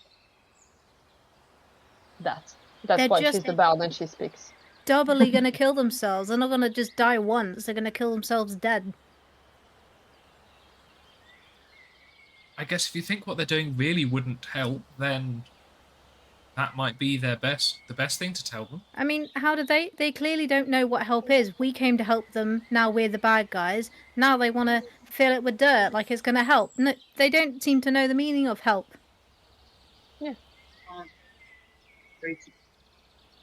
I mean, you're talking about like, tears between worlds. Like that's. I'm a blacksmith. I'm not even a black. I'm an apprentice blacksmith. I'm a bard. I'm a rogue. Why are we stating our No, as in like jobs it, right this is now? this Now is that we all know each other. this is. It's too much stuff that I can't understand. I guess you'd need to It's try okay. and make people understand. Yes, and we do our best. But Tony, you already did an amazing job by warning us. So thank Yeah, you again. Thank you. Yeah. During this, like, there would have been some quite loud thrashing and moaning from upstairs, and Arsenia would have vanished up the stairs to go and look after.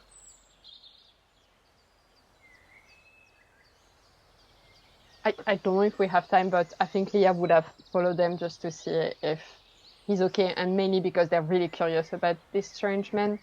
Whilst Eri is reassuring Tony. But if there's nothing to add, we don't need to roleplay, Greg. I'm just gonna say he's definitely thrashing about in his bed, and like he's gripping Marsenia's knee quite hard, and he is muttering about voices getting louder, consistently. Oh, And wow. he's definitely in a lot of distress, and that's really rubbing off on Marsenia as well. Can I actually roleplay a little bit? Yes, I am quickly going to ask. I saw Eritrea give a sly little smirk before. I didn't know if that was for something. I had a possible idea, but it doesn't have to be talked about now. Okay, we're not like running over you, or is it something to No, do no, done no, later? no, Okay. no, it's fine. I think Leah would just ask one question, and if she says no, they're going to give up. But just like, Marcina, I'm so sorry that the questions of Serafina didn't come well this morning, but can I ask you, because it's kind of your last chance to tell us if it's a terrible idea for the village to come closer? Could I know what's happening with your uncle and the voices on the collection? Is he in danger? I'm sorry, I don't quite understand what you mean. Like, he's had bouts throughout his life about talking about hearing voices and stuff, but it's never been this bad before.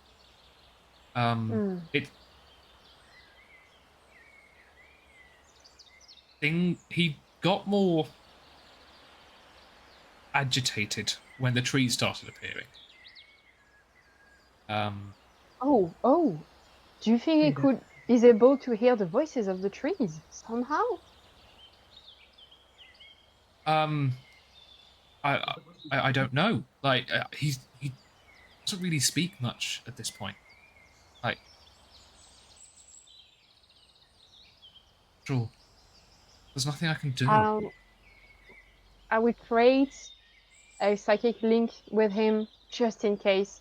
I know I do not read mind, but just in case he can communicate better with the words in his head than with his mouth. Yeah, okay. Okay, I hadn't thought of that. I like that. That's pretty cool. Okay. Sure. So roll. You'll burn another psychic die, which will be your second of the day. 1 hour. 1 hour. Okay. Yeah. So you look into his rolling eyes, but you do manage to catch his attention enough for you to create that psychic link. What are you doing with this? With a very reassuring voice, I'm just going to slowly enter his mind and just say, "Sir, it's Leah, the person who talked to you this morning. If there's anything you could tell us to help us change the mind of these villagers and help the trees, please do tell me. Can you hear the voices of these trees that are stuck here? Am I talking to the trees right now?" And you can hear the desperation in Leah's voice. You see, it's at times like this that I really hate how you come up with better plot hooks than I do.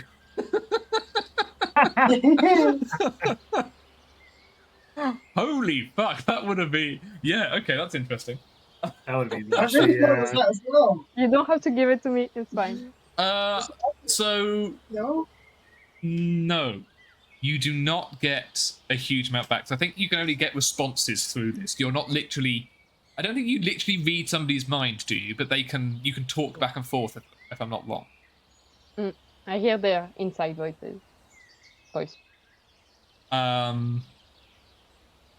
So you get a lot of panicked pleading. You get a lot of they're coming. They would. They said they would. They're coming. Uncle, who's coming? Past mistakes coming back. What did you do? I won't judge you. He's shaking his head like he's trying to bat off like an invisible wasp. And I say that because I can hear one flying around my room right now, and it's really annoying. It's okay. He's definitely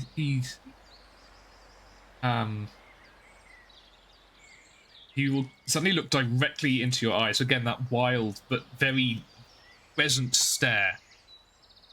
Just be. Yeah. Arsenia can talk.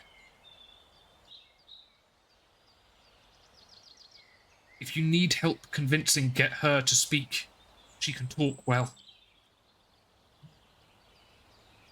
I taught her. It's the least I could do. And then he'll kind of go back into that kind of panicked shuffling again. Okay. Marcinia, your uncle said that you could maybe help us convince the village. Are you willing to do that? You are good with words. I read your book. It was amazing. Oh, it's coming back round. I mean, yeah, What do you mean he said I could help? It didn't say much more. He said that you would know what to say to them. Would know what to say? He gave me, like, good elocution lessons all my life to make sure I could talk. Is that what you mean? And you are technically Switzerland. I'm what? Yeah. You're technically in the middle, you know. You're balancing the situation. Because you mean like I'm... you've seen everything that's happened. You've seen what we've done. You're not on our side and you're not on theirs, but you're liked by both parties. So you're the perfect middleman. I'm Redaean. That makes sense. Redaean. Those of you suddenly looking at the map, which unfortunately I don't have on the scene, so I can't show. Yeah. I'm Redaean, yeah. I mean, of course I'm willing to try. You know, if they come, I'm not leaving my uncle, but if they come here, then yeah. I will be behind you, ready to attack them if they decide to attack you. You'll be protected. But I think if you're the first one to speak, it would be good to appease them. It might.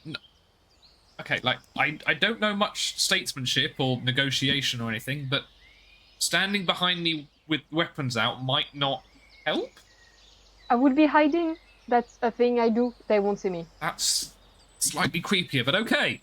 I'm sorry. Yeah. I'll be I eating mean, soup. Yeah, you'll have to you have to help me. Like, tell me what to say. Yes. Yeah. Our bar will be next to you? Question mark. Asking Harry. Sure. I mean, I can be there for moral support. And inspiration. She's Yeah.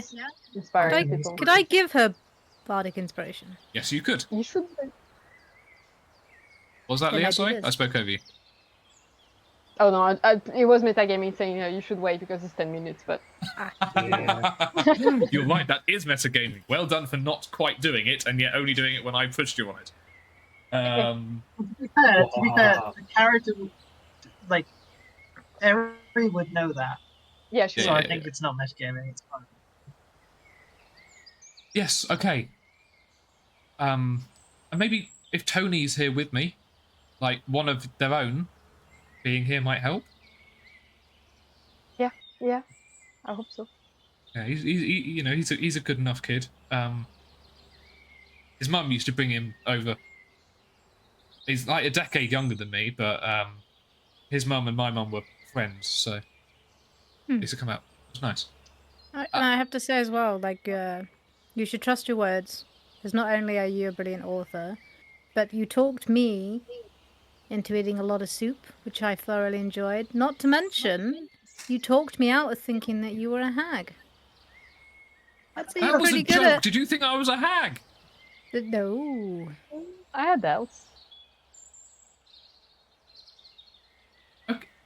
I don't know you if that's can a see compliment. it. Come on, you can but... see it. I mean, soup, pretty young lady, wooden house in the woods. I mean,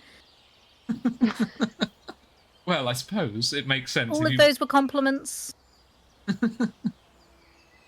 I don't know if you. I don't know how much you've read of my book, but I guess there's the story of the hag in there. So I actually finished it, but I misplaced it. I'm so sorry. I'll do my best to find it again. I'm so sorry.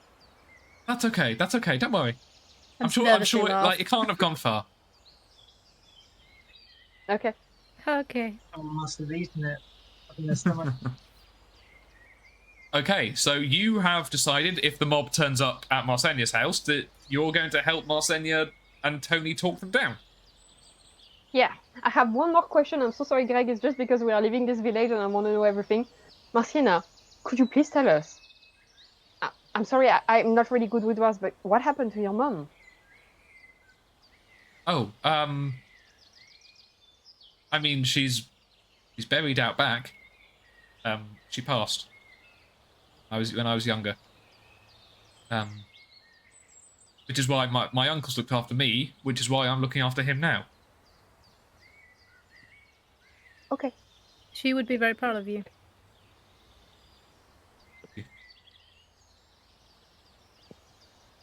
Okay. Okay, so that's it for you two for now. Mm-hmm. Ben, Serafina, you arrive at Tutmine. You find Una standing at the Not entrance. Serafina. At the entrance. Okay. Yes. Yeah. Sorry, Serafina's actually just in the woods near the mine.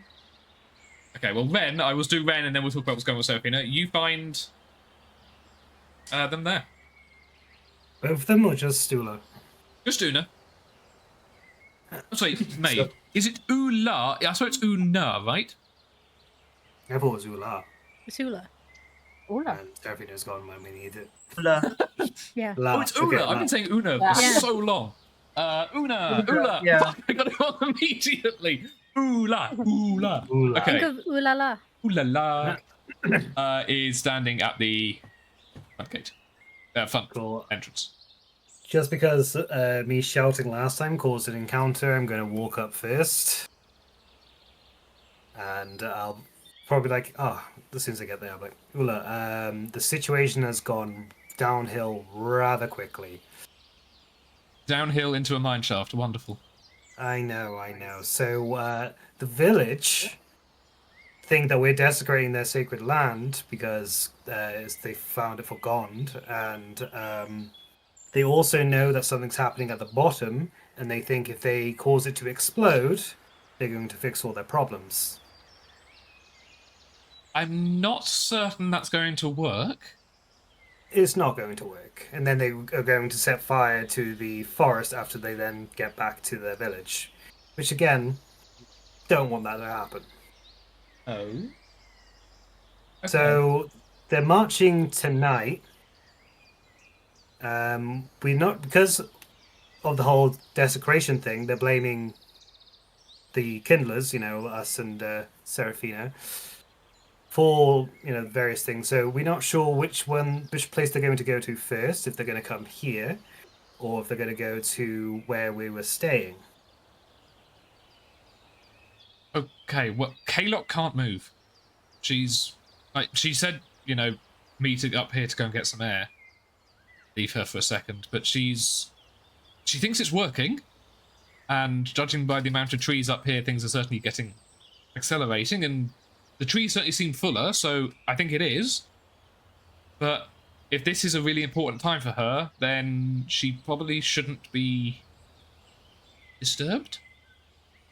I know you guys don't like giving like estimations, but I feel like an estimation how long this will take is important right now. Do you have an idea? Tonight. It's everything's happening tonight. Wonderful. Everything's So, happening at one time. Yeah, that's great. That's great. It's cool. like one of those So, stories, didn't it? Yeah. Loving our casting in this. Yeah, that's great. So basically, we got to make sure they don't go down and interrupt what's going on, so that we can fix the problem altogether instead of scared and crazed villagers come and ruin everything and make things 10 times worse. Ideally, yes. Oh, they also don't like you guys either, by the way. They probably think we're with you. Bear in mind, the only time we've met the hunters, we were with you. Yeah, but they definitely know about you too, because of the hunters went back and explained things terribly at the crack of dawn. Because Lovely. obviously they sneaked out thinking like, oh look, they're destroying all these things of Gond. Silly. I mean, you want to get technical, we might genuinely be sacrileging a site of Gone, because we are using It's bullshit. Let's just get on with it. Yes, I agree with you there. So yeah, we're gonna have to obviously defend until the thing is done, right? Yes. Okay, well, I don't know what Seraphina is doing. She had a crazy look in her eye before she disappeared. I'm hoping she's not done anything too crazy. I did say I was coming up here to warn you, so I'm hoping that maybe she's in the area somewhere, but who knows with that girl, I swear. Are you able to fight if it comes to that? I know that obviously you have the ability to, but I just don't know where you stand on this. We don't want to kill them. We want to try and get out of this as peacefully as possible, but like I said, they're scared, and they're using this as some kind of religious march thing, which is making me really question the whole paladin thing right now, but we're not going into that. There's too much going on. Yeah, do you think you can help us out? Yes, I can. Cool. Not Thank you. amazingly well, but better than nothing. Incredible. Okay. Do we have any way of sending a message to the lodge? Lodge? The stop house where we. Marcelia's house. That's no. Dang it. Okay, I wish I had more magic. All right. Okay. Okay. Well, So we wait here then, I guess. we will wait here. She will magic up a good brie and offer you one. Oh, thank you. Need strength. So, Yes. Athena, what are you doing? Seraphine is just in the forest. She's found a kind of a thick root of a big tree to kind of sit on. Can you get closer to your mic, please?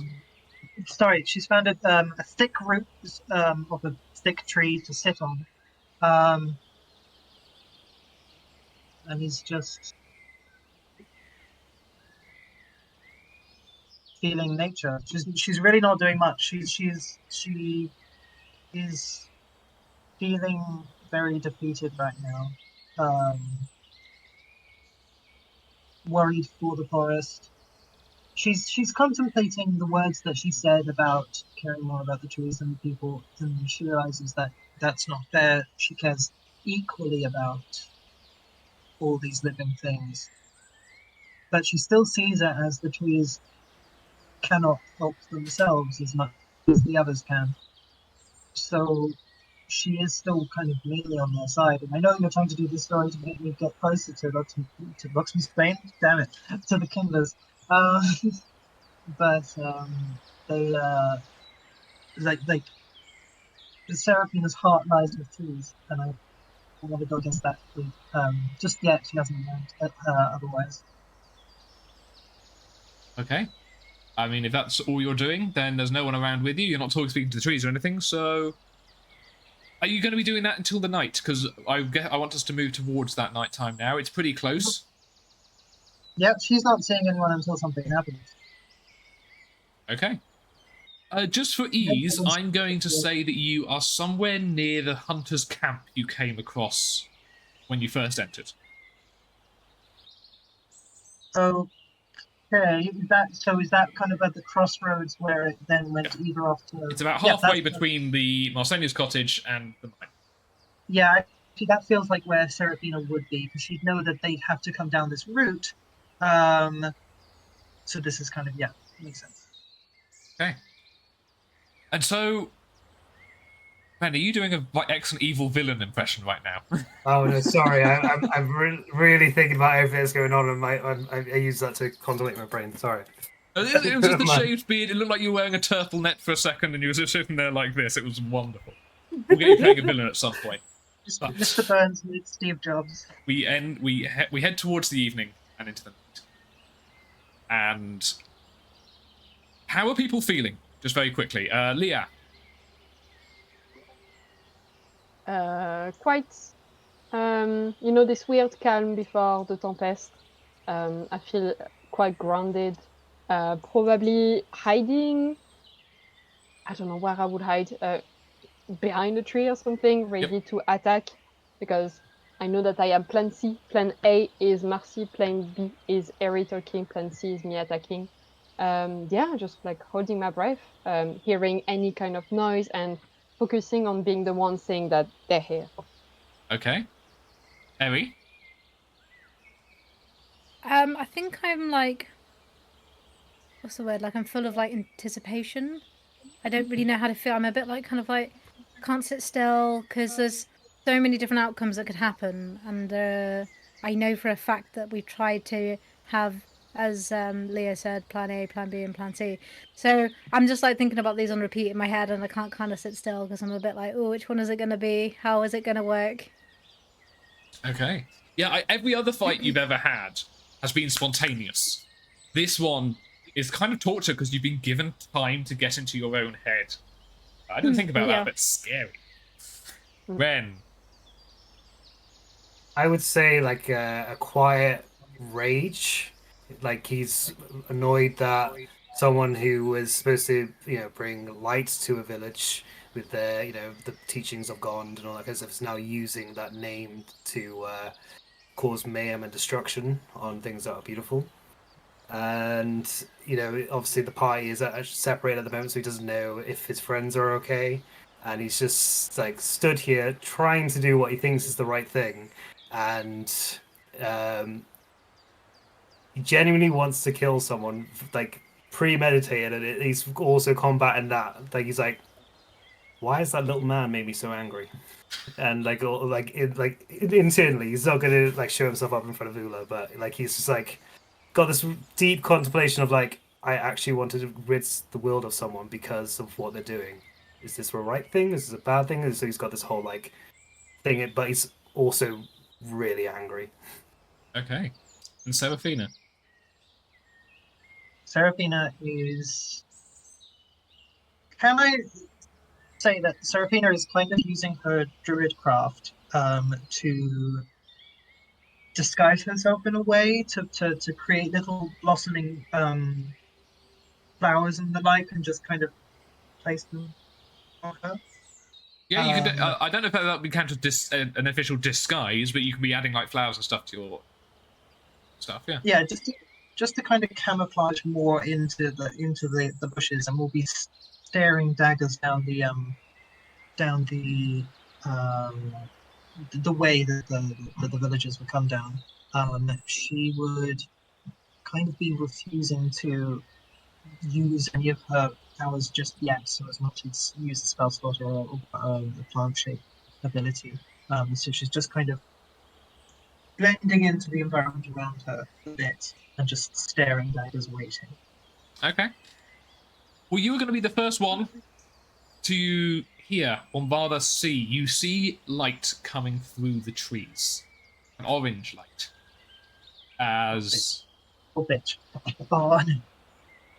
and quite soon after you hear the quiet tramping of boots, clanking of metal, as a troop of villagers is coming up the path. They are holding lanterns, which is what or torches, which is the orange light that you can see. Plants aren't on fire. No, they are not. They are not setting fire to these trees at the moment. They are just heading through. And they're actually going to come to the hunter's little camp. And striding along in their midst are a few people that you recognise. Most notably, you're going to notice Fandy, who is now wearing quite heavy armour. He's still got his flaming hammer, which he is holding aloft like a torch. You will notice Sam of Samwood loping along beside him, and he's just holding a normal sword. And you will notice the barkeep, the biggest and strongest of the people you've met, who is holding an extremely large wooden arms. He's clearly straining with this as well. And Fandy turns to the group, says, "Before we bring the wrath of God upon these unbelievers, we should give them one last chance to repent. For God is nothing if not merciful. For the hammer falls. You lot, head over to the lodge, stop house. Myself and he'll gesture to the barkeep, who will say, we shall be heading towards the mine. Do not sway in your faith. We shall be delivered, and our town, most importantly, shall be safe from this wooden plague that infests the land. And so the team will set up. Sam with Samwood and the rest of the villagers will head towards Marsenia's cabin, and Fandy and the barkeep, who I'm going to call Jeremiah, just so I can not say the barkeep, are heading towards Ren and the mine. I'm going to say, Seraphina, you can choose to say where you are, or you can choose to follow either way.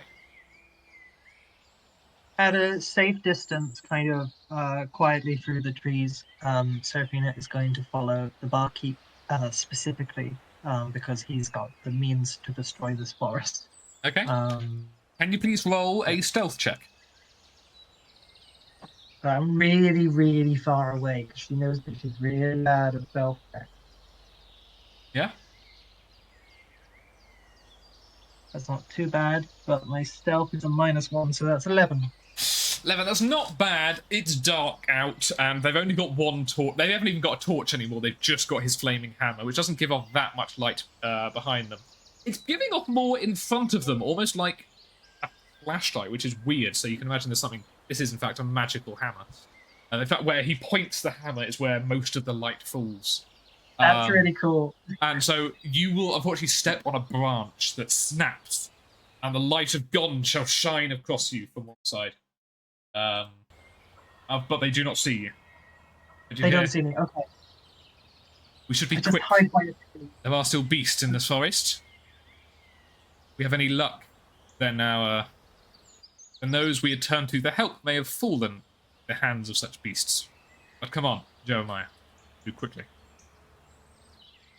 So, you were heading over that. And we will rendezvous with you later, but I'm going to say Leah and Eritrea. They're coming to you guys first. Because I'm going to say it's slightly closer than the mine is. And Leah, you hiding behind your tree, see the light coming. I don't know if Eri wanted to say something. I was going to ask her as a player. What can you tell us about Gond? Like, what kind of god is Gond? Like, what? Snipping. I'm okay. I'm Yeah, not like, going to do is it as it a player. I'm going to do male? it as a character. Can you? Can you roll a religion check? There is something specifically for this. Okay.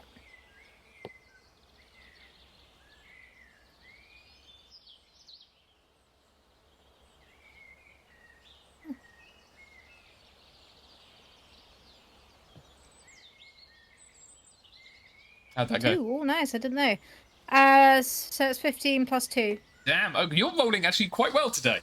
for a change. Yeah. So you, through conversations with Ren, you've talked about gods in the past, and you overheard stuff. You've been to some churches, so you know actually a fair bit about Gond.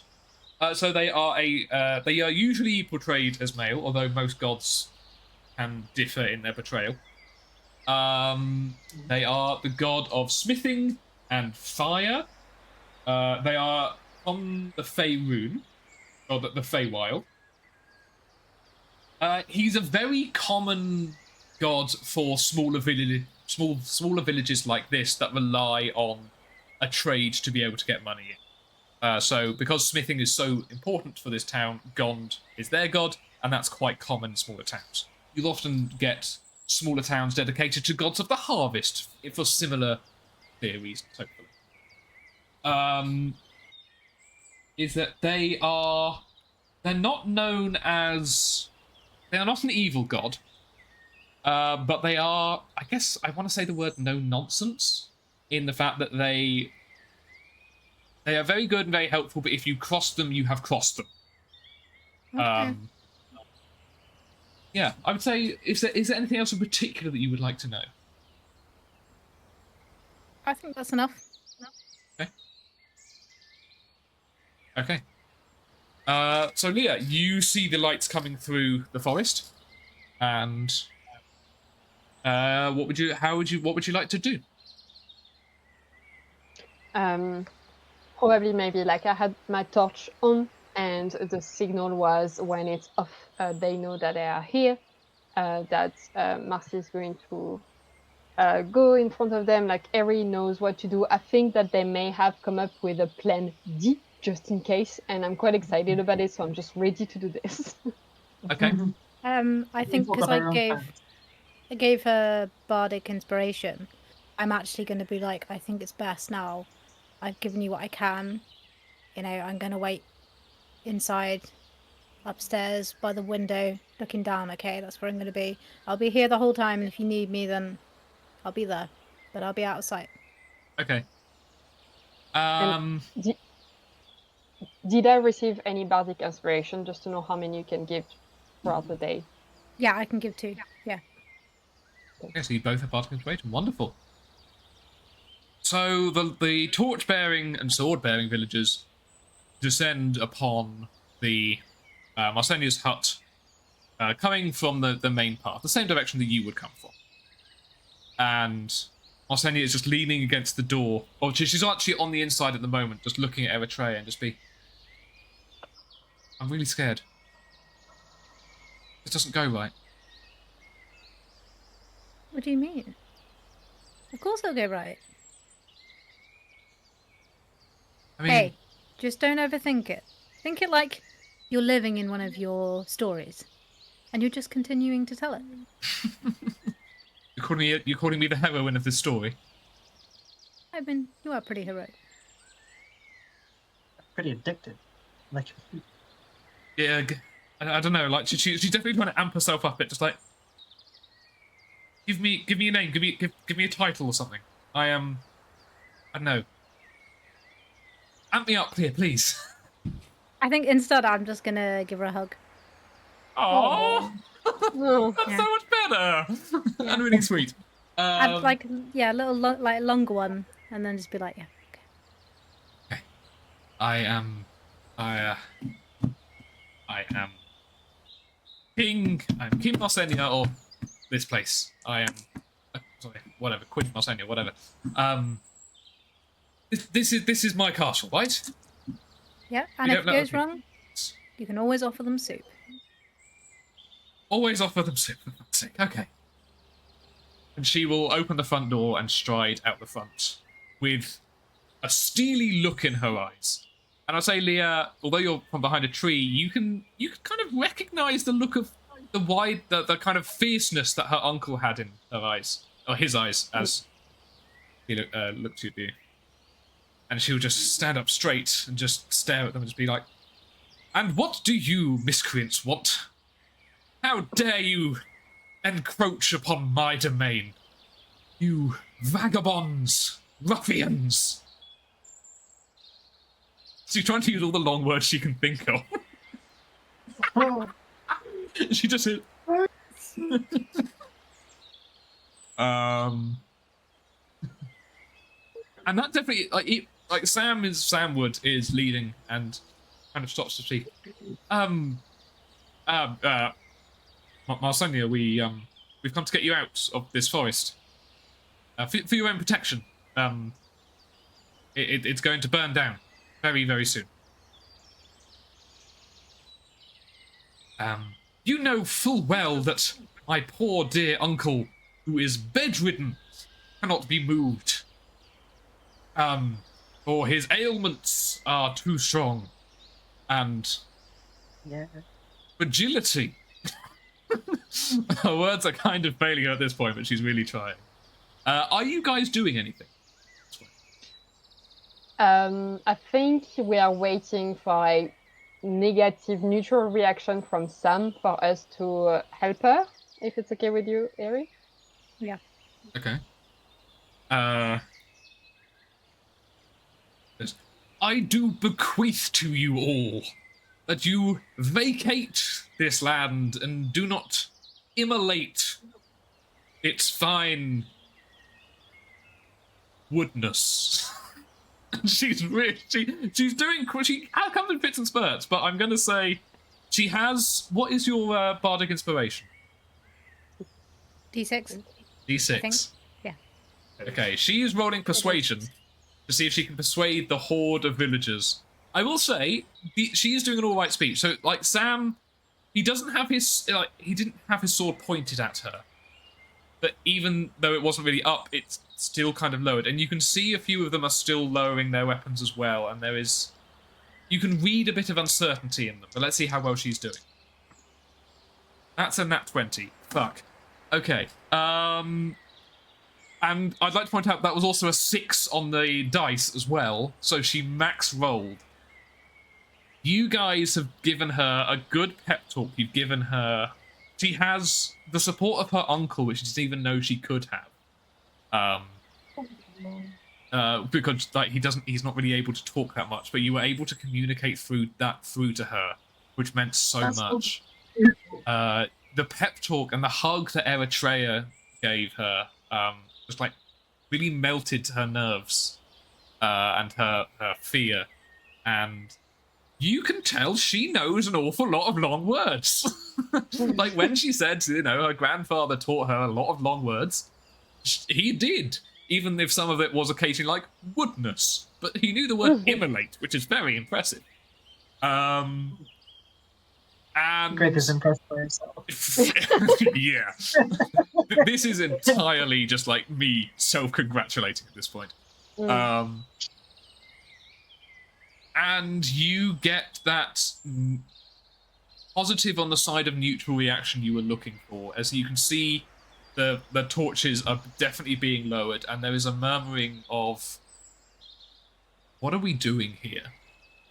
And even Sam, like, you can tell his torch is shaking, and you from inside you can tell that there is question in his eyes. Now that, Fandy is not directly next to them, constantly pouring this into their heads, then reason is taking over. Do you guys do anything else, or do you wait? Do they look like they're going to leave? They're not moving, but they're also not getting any closer, and you can tell a lot of the fight has gone out of them. So they need a little bit more convincing, you would say. Yeah. Let's do it then. Okay. Okay. But you guys had a plan? I thought you were joking. Yeah. Okay. Oh no. Okay. Who's go first? Start with the special effects. Okay, so Wait, what is going on? God, I'm here for it. there's two things I'm going to do right now to start off with. Can I just quickly say? Yeah. You've been around for a couple of hours. So if there's anything you want to say, we would have done this before. Like if you wanted to set up a special effect, I'm very happy for you to say that this one time. And to be fair, we actually technically did, because we were talking about it the whole time. So we need to add this and this and this, and we did everything. So basically, I set up some spells. So one of them was getting ready to cast pyrotechnics on Leah's torch to create smoke. Yeah. The other was to use minor illusion to make it sound like there are drums banging, like a do do do do, like do do do do, like almost like tribal, like kind of godly almost. So that's where we start. So I'll over to Leo. Yeah.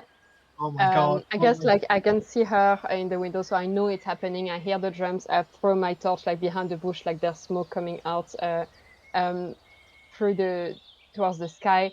I will change into a dwarf, looking like the description of the god that Eric gave me when she thought about how he looked like, and rip off my scroll of flying. So I just start to fly and just oh my god, okay. I'm a god now, I'm a god. And just raise from the smoke. And like I open my mouth. Yeah, and basically what I'm going to do is use... Well, basically I'm going to perform the voice of Gond. But I am ready to roll 2 if you want me to roll performance, because I still have my psychic die and my bardic inspiration.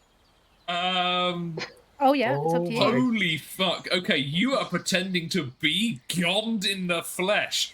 What the fuck do I roll for this? Yeah, okay. What would you Of prefer to do, Leo? deception. Of deception. I think there's going to need to be a few rolls. We're definitely going to need a performance check, and I'm going to say, like, you guys are doing this together, so this is the help action all over. Definitely a performance check. Holy shit, this... What so the incredible. fuck? Yes! I'm going to say a deception check as well. Oh, Yeah. Performance check went well. Yeah, how did it go? A 17 plus 7. Plus whatever Leah's is. Perform 1. It's something. 25, okay. Okay, I'm going to roll deception then. Yeah? Oh, the small village. That's not much. Oh well. Okay. It is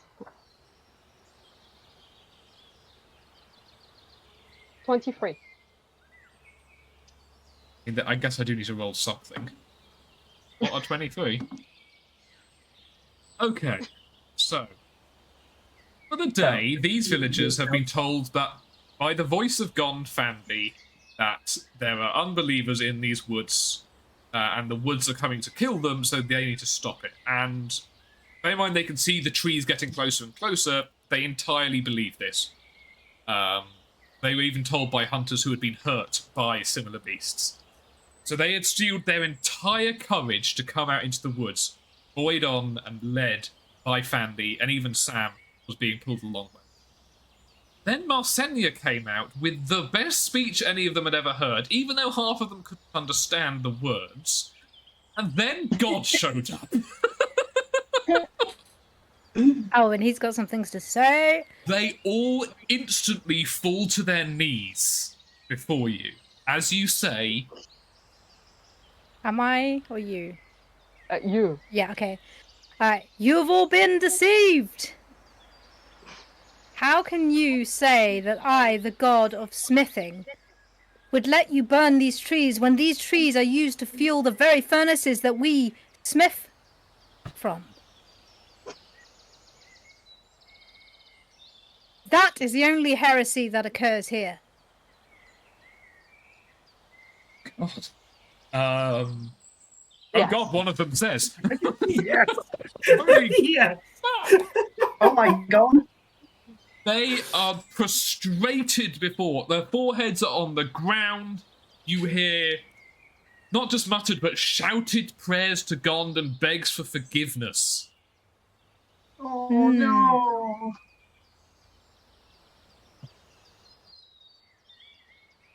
Not Gond only gives this- the thumbs up.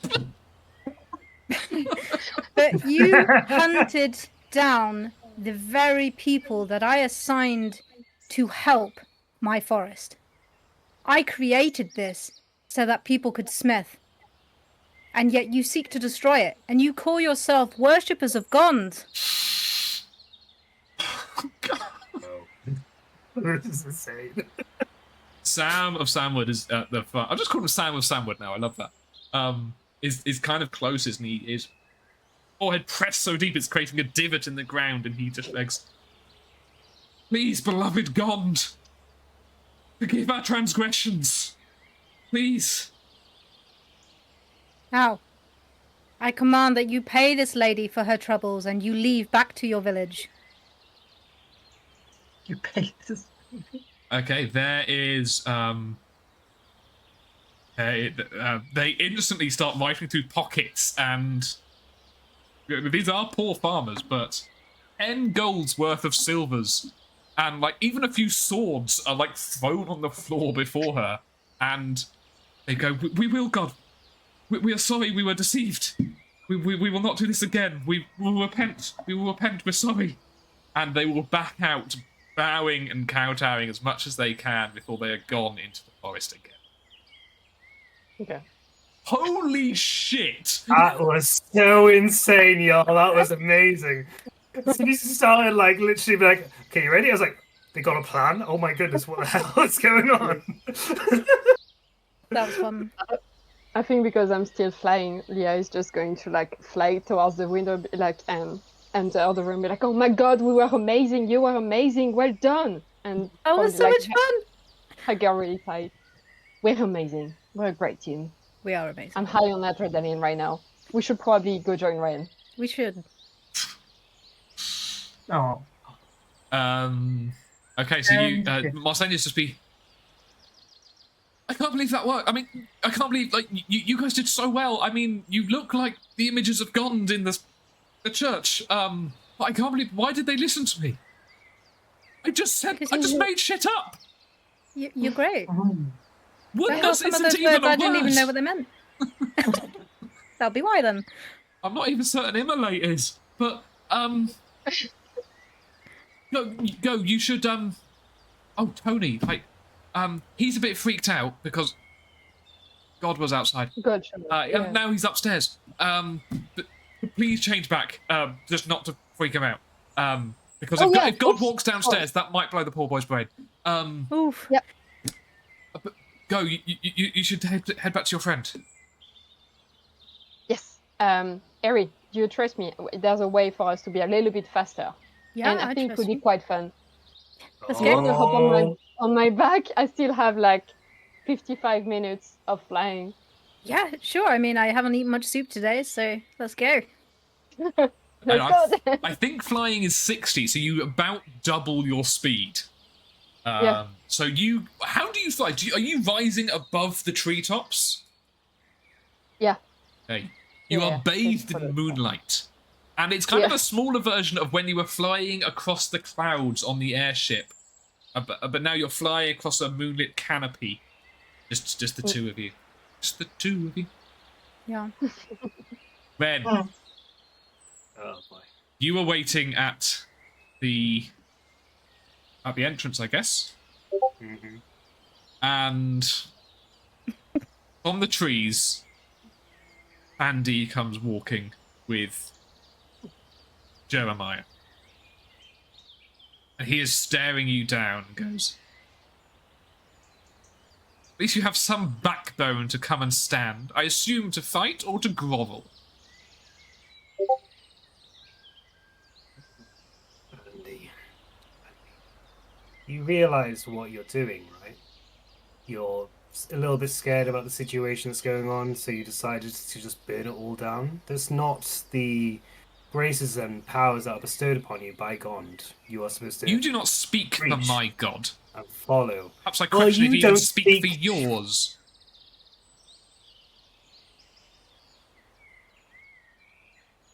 Look, you realize what you're doing is going to destroy your village, right? If you set these woods on fire, it will burn your village down. It is made of wood. You fucking idiot. Gond wouldn't want that at all. You Yeah. absolute moron. Gon Like, shall I can't protect believe us. someone that... No, he blood won't, because you were setting fire to everything. You're an idiot who was just terrified. And now you've gone and scared every single person that lives there. Just because you're a little bit scared, you sent us to do a job. We're doing it. It'll be done by the end of the night.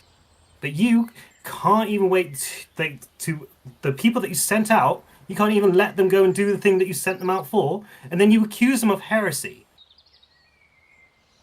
Like, you are an absolute moron. I don't understand why you are the one that's leading them over there.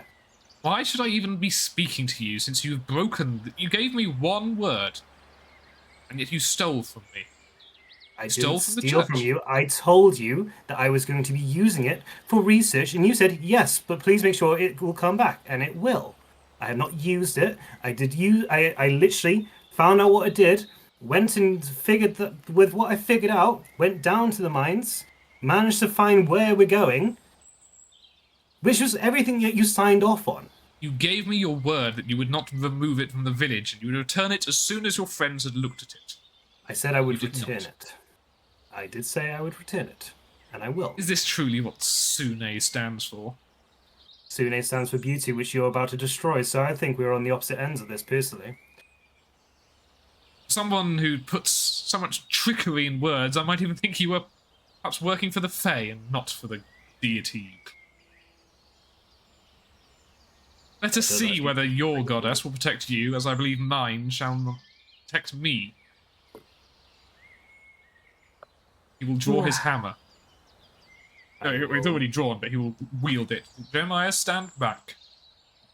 Jeremiah at this time is frowning and definitely looking down at Gond, looking down at Fandy at this point.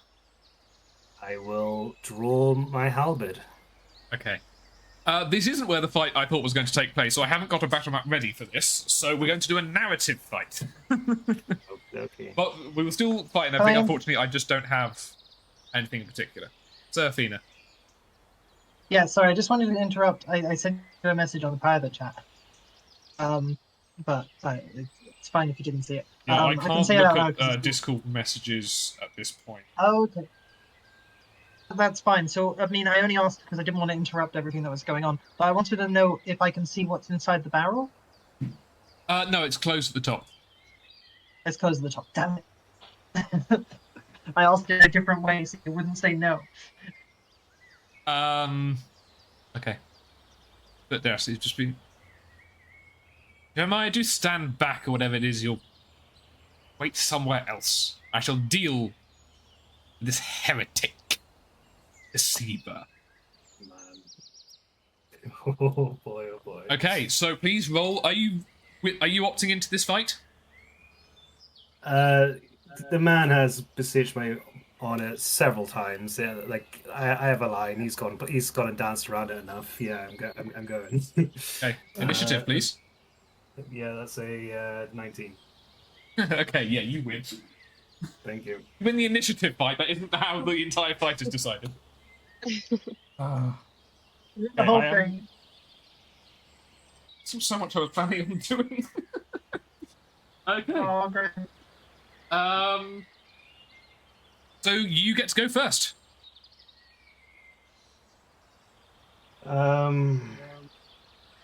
Do I try and do this peacefully, No.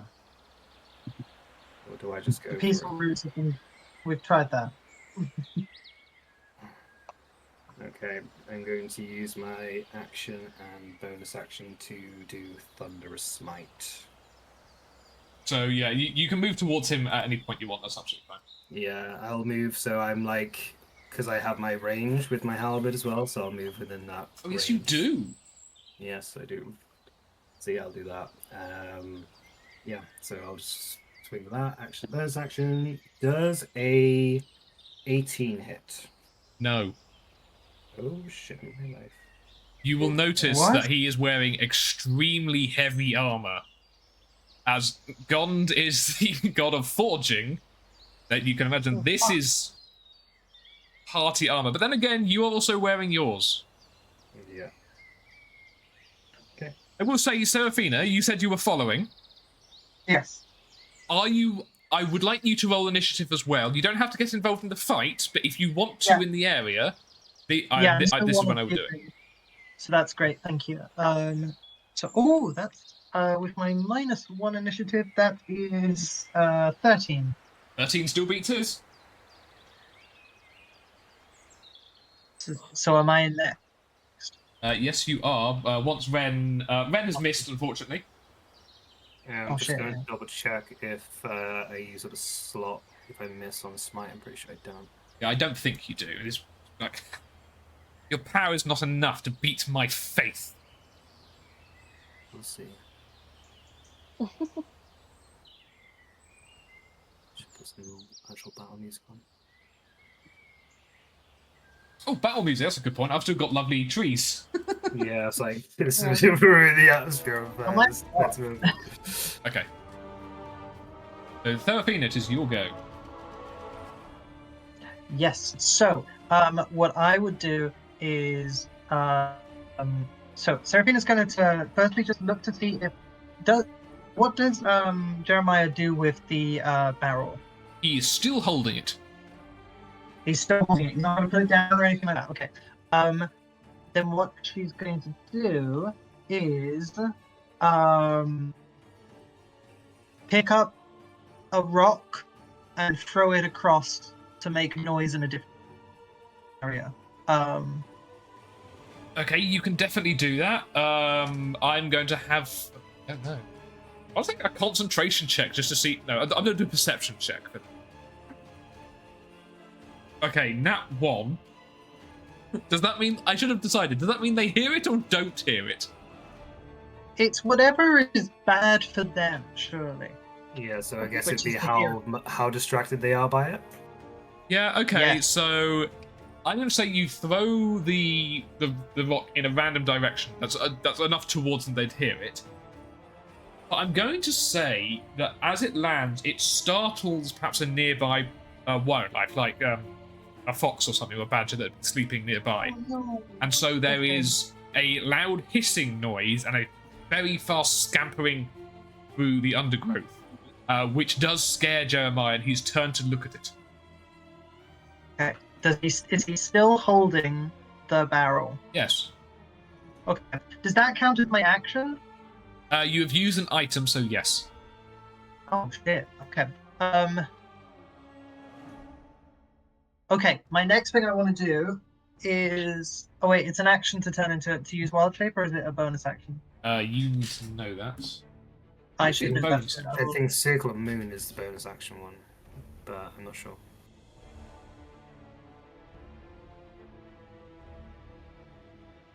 Wild shape action. Damn it. Wait, no, hang on. Oh, you're right. It is. Damn it. Okay, that's fine. Sorry about that. So what I'm going to do is, I'm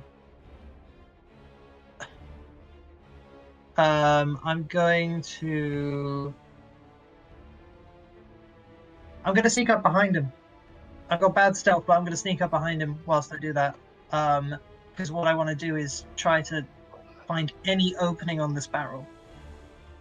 Okay, roll stealth with advantage because he's distracted. Yes. Okay. Thank God. Also, the DC is lower because it's dark. Okay, so I got a 16. That's fine. You're able to get just behind him. Perfect. And so is there any way of, I'm not using an object or anything like that, but I'm kind of just seeing if there is any open hole anywhere, even like a crack between the panels or anything like that, that I feel like I could see what's inside. Not that you could see what is inside. There is what looks like some kind of rope coming out the lid of it. In a fuse-like manner. Yeah. I will say that is going to be your entire go. That's fine. So Fandy is going to, with quite remarkable speed... No, he's not. He's not at all. He is going to, with his hammer, he's going to take a second, and then his hammer, it's already like covered in fire, but it glows for a second, and then this glowing like beats it, and then the glow moves to one side, and the spectral shape of a hammer sits next to him and next to you as he summons a spiritual weapon. Yeah. That's cool. Which is a bonus action. He's then going to take cool. a step forward, and he's going to smack you with his hammer. There's a 10 hit.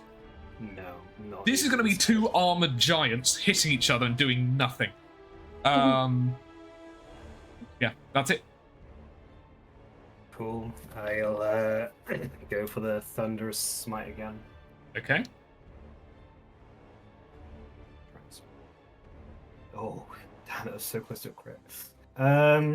Does a 24 hit? Yes. Cool. Would be funny if I Please said roll. no. I would have been terrified if you said no. I've been keeping it cool until now. Can you roll me a strength saving throw, spell save DC of 13, please? Saving throw. Blah, blah, blah, blah, blah. N again. So he it fails. Cool. So he goes prone and is knocked 10 feet away. And that's not even touching the damage I'm about to do. So that's 1d10 for that one. 1d10 for that one, then 2d8, no, 2d6 thunder damage. And why not? We're going to blow a Divine Smite on this as well. So that's going to be another level 1 spell slot. So I'm using 2 level 1 spell slots here. For... How many dice is that? I love it. Just like these two elemental deities. Him with his flaming hammer, you with your thing that's now crackling with lightning as you're about to slam down on him. And both of you covered in shining armor which flashes as the light crackles along your weapons. Alright, okay, that's a nice amount of dice. Amazing. So Athena, you're up next, so just keep in mind what you want to do. I'm Yep, aware of the already time, so I kind of want to keep going Yeah. as well. And I let will- us know if we arrive at any time. So you Flying. guys were actually a long time away. Even flying, you will arrive at the end of this fight. I will say Ula so- has also got this. They came earlier than expected. Ula is down with Kalok at the moment. Okay, that's 25 points of damage. Fucking hell, okay. And he's prone and on the floor. Okay. Yeah, he is thrown backwards with a nasty hiss from himself. Oh yeah, so the way I would do it, I swing it overhead, and it would look like it just about missed him, but there's impact on the floor alone. Just... And it's Yeah. like, it literally sounds like lightning has just hit the ground next to him, and he's taken the damage from that. And You will he's gone notice flying. that there was, like, as you were about to hit him, his armor, like, crackled and was wreathed in a second with red, fiery energy. But as it hit, that dissipates. Because he failed a concentration check. Okay, Seraphina. So, what Seraphina is going to do is she's right up behind. What all she cares about is this. She's got her scythe and she is trying to make a hole in that barrel. Roll to hit. That's all she cares about. Yeah, Roll to roll to hit hit. Yeah. a barrel. Okay. Yes. Hey, with my. Yeah. Okay. I know. I thought I just. That is a 12. 12 hits, that's fine. And you managed to pierce through. You're hitting it with, like, the spike, the very tip, I would guess. It's the bit that's able to get through the most. Very tip, but then to be able to pull it out again. That's fine. So you are able to do that. Your sword comes, your scythe comes out, and a black powder starts pouring from the inside. Jeremiah, this fighters the shit out of Jeremiah, who drops the barrel and starts backing up. Hands up, like Demon of the Forest. Okay. Just Seraphina. Demon of the Forest. I love that. But Seraphina can't do what she really wants to do until next round now, because that would have been using an action. Yes. I guess that's the end of her turn. Okay. Fandy will look around, hearing the shout, and see you, but turn his eyes back to Ren and just be... Burn in your inferiorly forged armor, peasant. And he's going to use heat metal on your armor. Oof. Which gives you, Oh, fuck. with no save, because you're not, it takes time to take it off, 2d8 fire damage. That's not too bad. You'll survive. Apart from that's 13 damage. Okay, And until you that's fine. take this off, or until you, I think you break his concentration again, You have disadvantage on everything. Oh, okay, this might actually. He stands up using half his movement, and he swings his hammer even though he's nowhere near you. But the spiritual hammer next to you swings at the same time. Strike for 22 hits. Yeah. Oh shit. Another 5 points of damage. Okay. You've both been hit pretty hard. Like, you can tell even his superior armor is crumpled slightly where your shockwave hit it. It's got a large gash across it, but now your armor is glowing hideously. It's very, very painful. It's probably burnt up your shirt inside as well. Okie dokie. Does heat metal actually affect anything to do with my weapon? Because I think did I go for wooden staff on the end? At the end, I know you did ask me at the time. I'm pretty sure I said wood. Just to. I'm going to say no. It doesn't. Cool. Right. In that case, I will obviously in agony, but pushing through.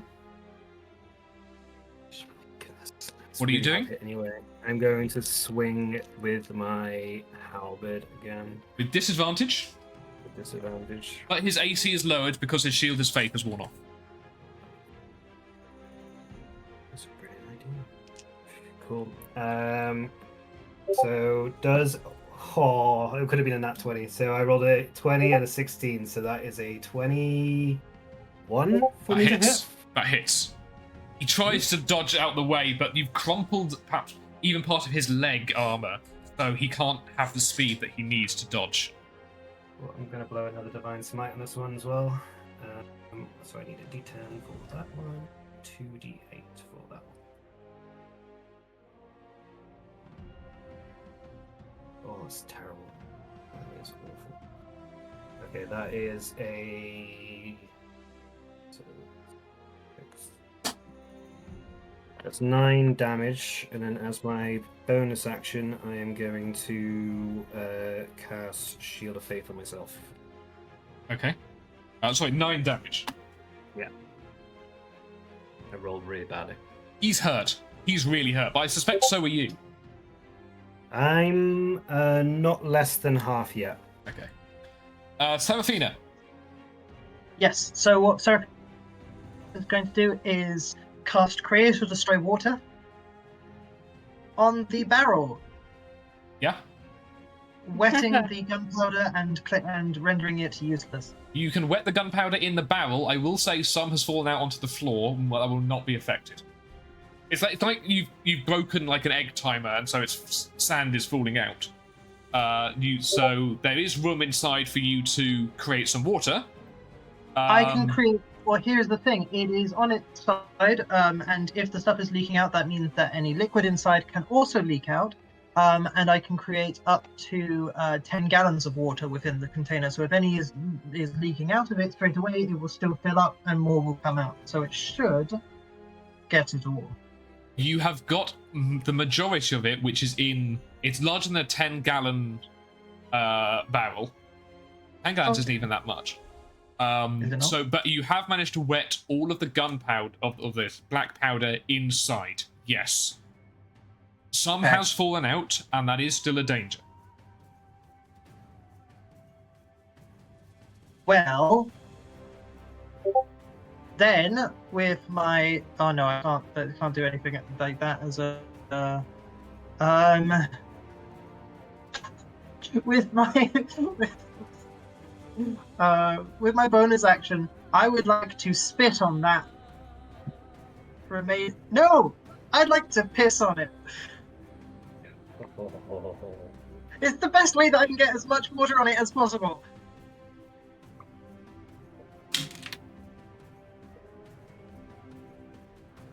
I'm sorry. Piss on it. I'm so sorry. What else am I gonna do? I have nothing else. If I have a water skin, I'd pour that on it. Probably do. You do have a water skin, but you cannot use it this turn because that would be using an action. Well, I'm also going to say then pissing on it is also an action, just so you know. how is that an action? I'm not using any object. I could It's piss myself because once. you need to be able to aim, and that is a skill check. Therefore, that would be a skill check on your action. That's my declaration, Seraphina. Seraphina is a cis woman. Seraphina is a cis woman. Seraphina is over it and just. Pissing is going to be an action from this point on in the campaign. I agree with this. Sorry, sir. Okay. Fine. Then she's just using her bonus action to cover it with dirt. That's using That's using something. Okay. Then she's using her bonus action to disperse it with her hands. That's still using because. Okay, Maeve. I think generally that's all you can do this turn.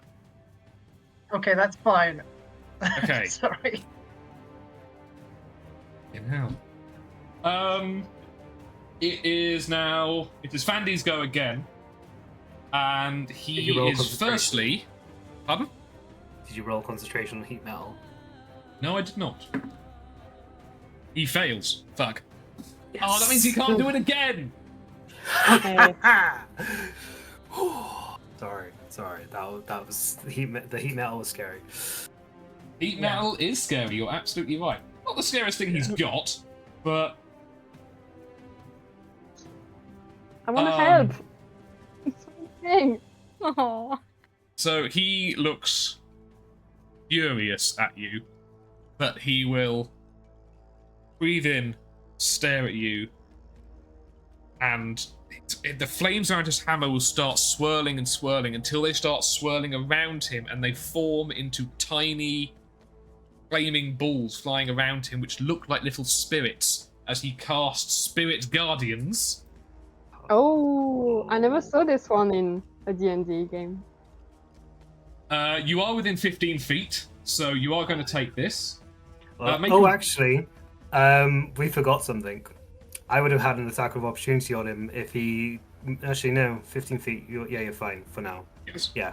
No. Because I knocked him 10 feet if he gets back. within 10 so feet, if he tries to melee attack me, I got him. Yes. Okay. So, please do a wisdom saving throw.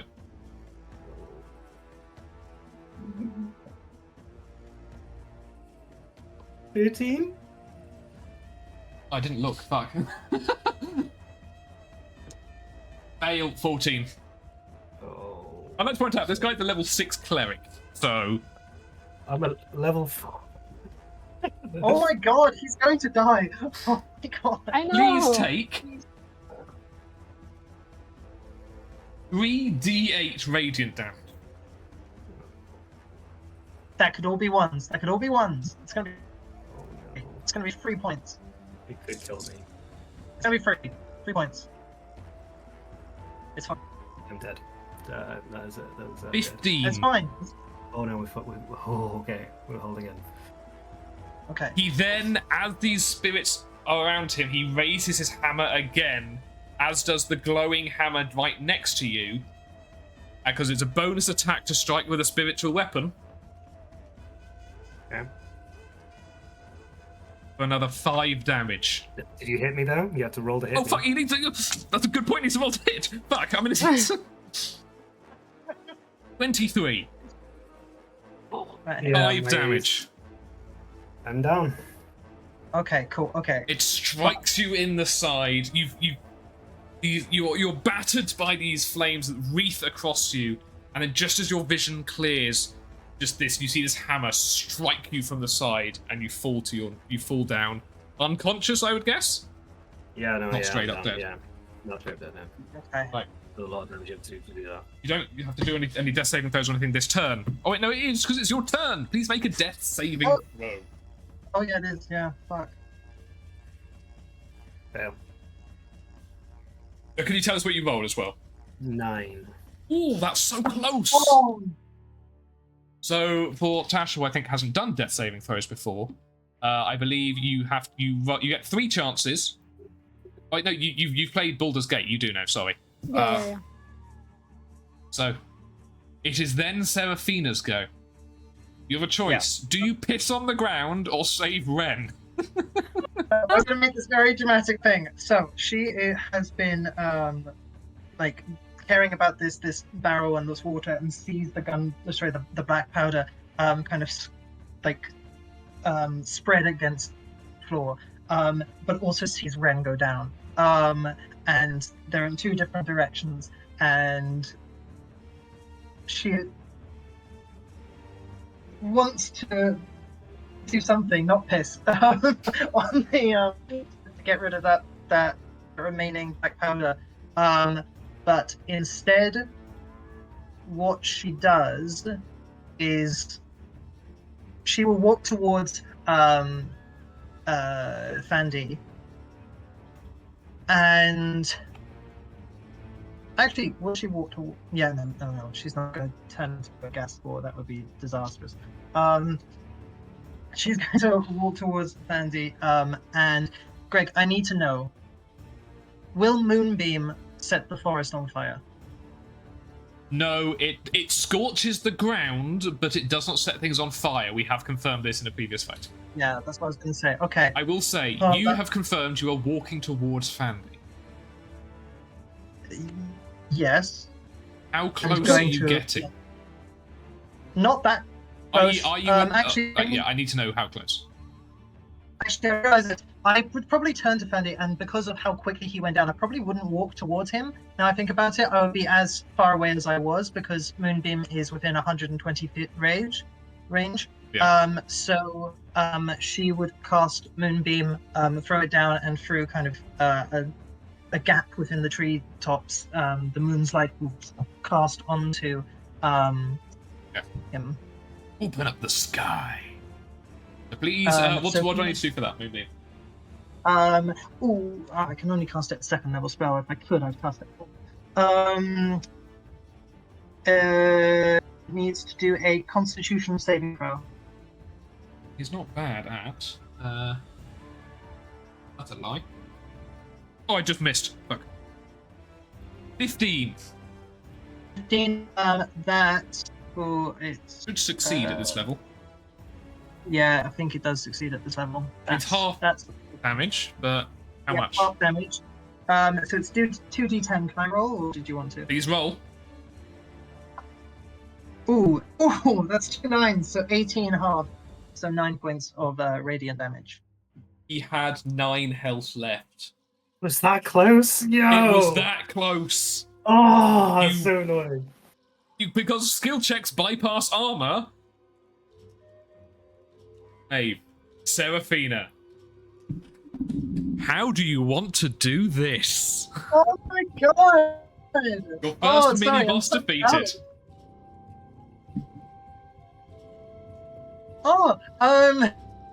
Basically, it's almost exactly how I described, apart from without the piss. Going to try and do something to deal with the stuff, but just turning to see Ren down. Seraphina is going to scream no, and not thinking of anything else, pull out the moon seeds and just push her hands down, and the beam of light from the moon just kind of scorches him, goes straight through him, and just burns him. I want him to burn and meld into the armor that is on him. I want it to fuse with his skin. Fucking hell! So you cause this concentrated moonlight. The moon is directly above at this point. It feels like your powers are getting stronger for this. You bring it down directly on him, and for half a second, he withstands it. He stares you down, and he raises his hammer. His spirit guardians flying all around him. And then you see his armor start glowing with not the red light it was before, but this horrible white light of the moon as it starts heating up, and he does start screaming inside and starts tearing at the metal. He's unable to get it off. And then he collapses to the ground, his body now still smoking. Jeremiah turns tail and sprints the fuck into the distance. Leah and Eritrea, you've got a little bit lost above the canopy, but you see, not too far ahead of you, this bright light pierce from the heavens coming down, and it guides you towards where you are. Amazing. I'm going to say, Ren, can you make one more saving throw, and then we'll be out of combat. It's just so Yeah. if I roll a nat That's one now, insane. I do die. Yes. If he rolls a nat one, can you change your camera angle to point at your? That's going to be awkward. Can I do it like this? Yes. Okay. Oh my god. It's not gonna be a 1. Oh, okay, we're on nat 20. Ah, nat 20. Okay, so you're We're on up. nat 20. You are in So, fact up. Oh, okay. I was gonna go and stabilize him, but yeah. That is up. So, the four of you are there, standing over his body. I'll And probably still be on the ground, just be like, because I I think I would only say come back with one Serafina- hit point. Seraphina won't care about Andy. Seraphina's gone straight to Ren and seems to only care about if Ren is dead or not. Then notices Ren's fine. Like, she looks so worried and then... Oh, okay. Just... It's alright. What happened? But yes. I kind of lost track about the bomb situation. Is that all under control? yes, Okay. it's not pissed on, but it is out. Then I won't care about that. I'll run towards Ren. Oh, yeah. Maybe ask to Ari, like, can you heal him? Yeah, I can try. It's okay. I don't want you to waste your magic, and I'll Waste? I'll do lay on Is there hands 5? healing to do 20 points of healing. So I'm now on 21. It's like I'm okay, but thank you. And I'll get up and I'll say I'll look to Seraphina like you sort him out. Yeah. He's, Well, I think we should put him in the ground now, because he's more metal than man.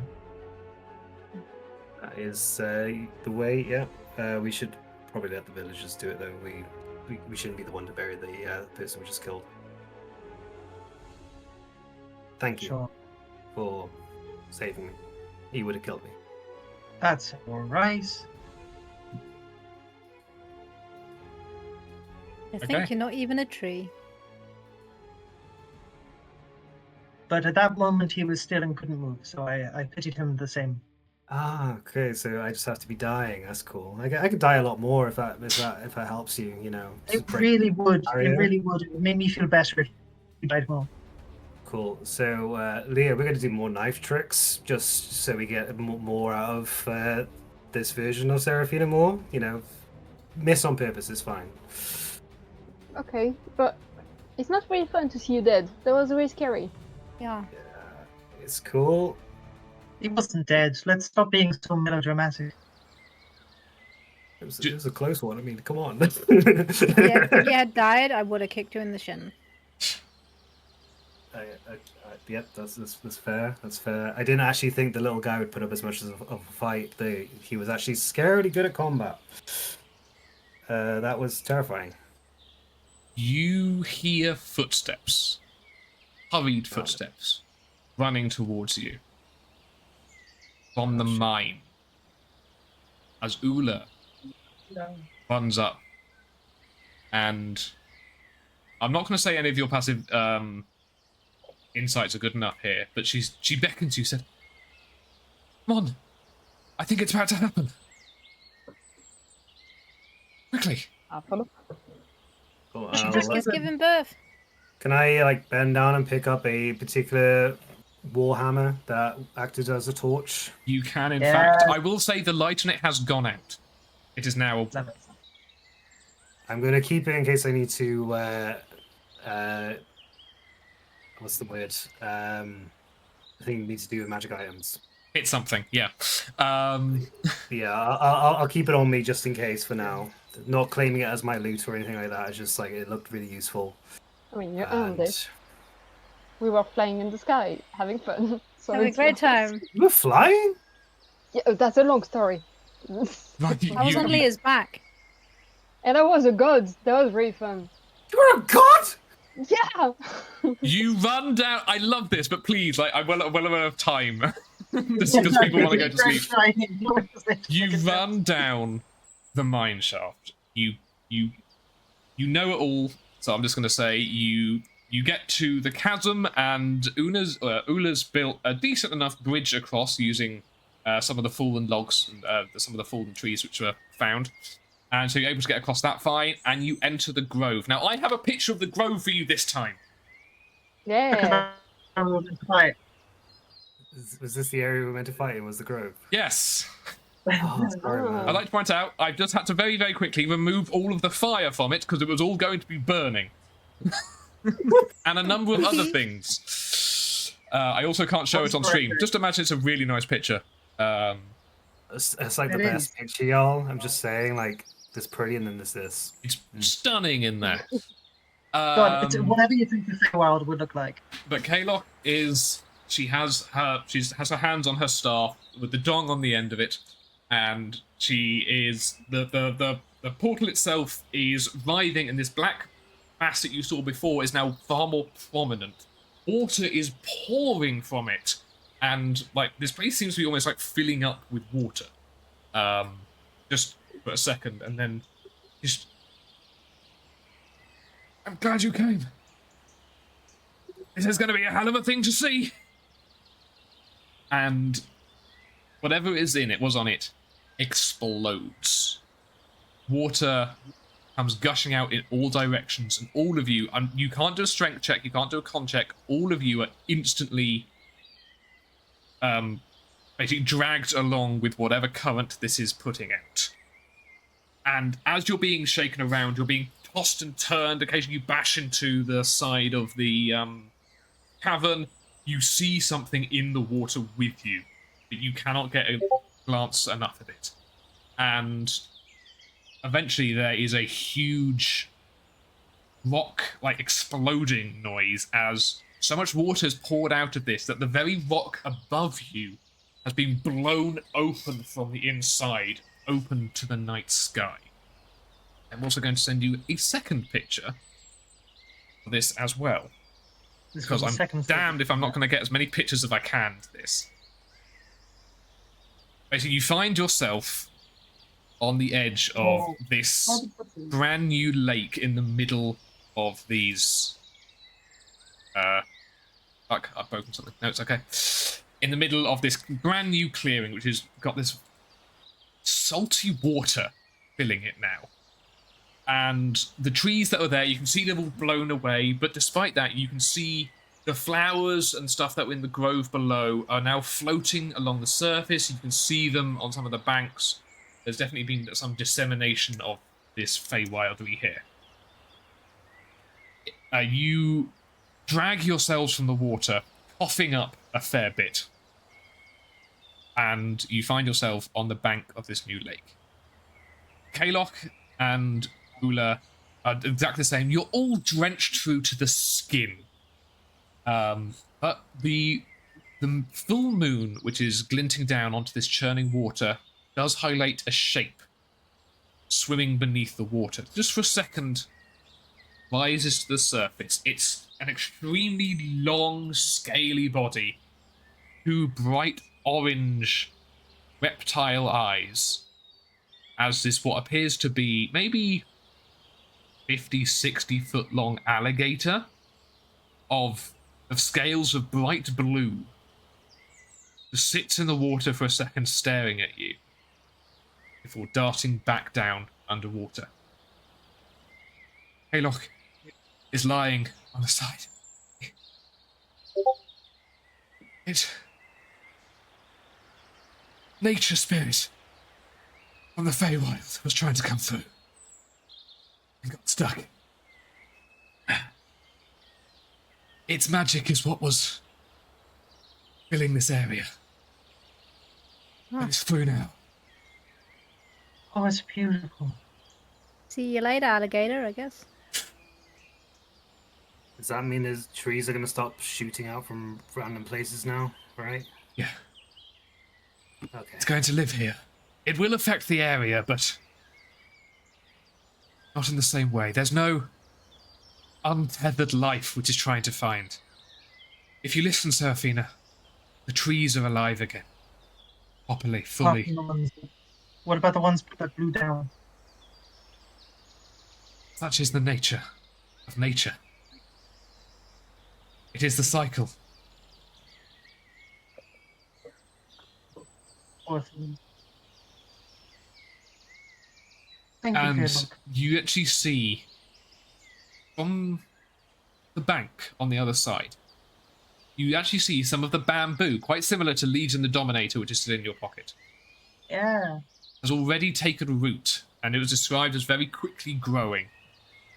And as you can see, it has embedded itself, a true Fey-wild living out in the wild of this world. You've bought that is what has happened here. Seraphina, Haylock says, you know, a true blooded nature spirit, an area growing Fey-wild, and a nice large clearing in a forest. What do you think of this? It's a new grove. The Sisterhood. The Shaloke. I think it's stunning. It's gorgeous, and there's nothing that you deserve more. You and Ula. You wouldn't join with us? I looked at the Kindlers.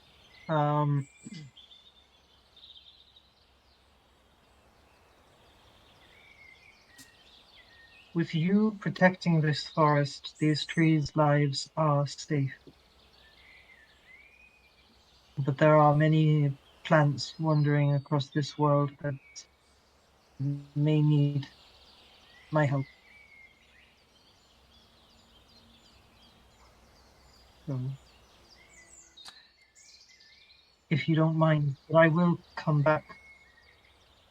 Maybe retire here, see you soon, but there's a few places I think that I need to go. For the plants, not for these people, but the plants. Ula, completely bedraggled and drenched through, will... There will be a home for you here, then. You sure? Because I don't have to come back if you don't want me back, Ula. You have definitely aided in the creation of the new grove. Perhaps I overestimated. You saved my life. You do that to me after how I treated you. I cannot imagine that you've had a hand in what happened to the old. Can I just would say ask- I would forgive, but I would suggest there is nothing to. Now that point, I did what? What did I do? Sorry. Oh, fuck off, Seraphina. I'm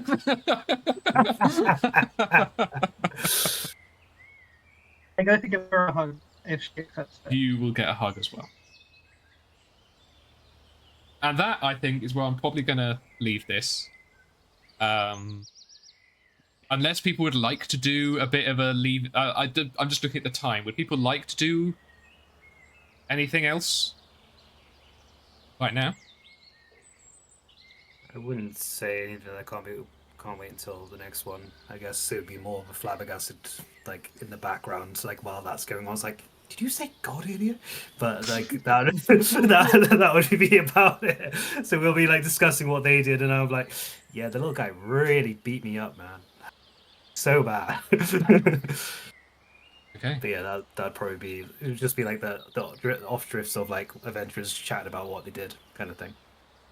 Yeah, I imagine in the background them doing like really big gesture, like kids, and then I was flying, and then I punched him like that, and then and just like happy to tell their story. Yeah.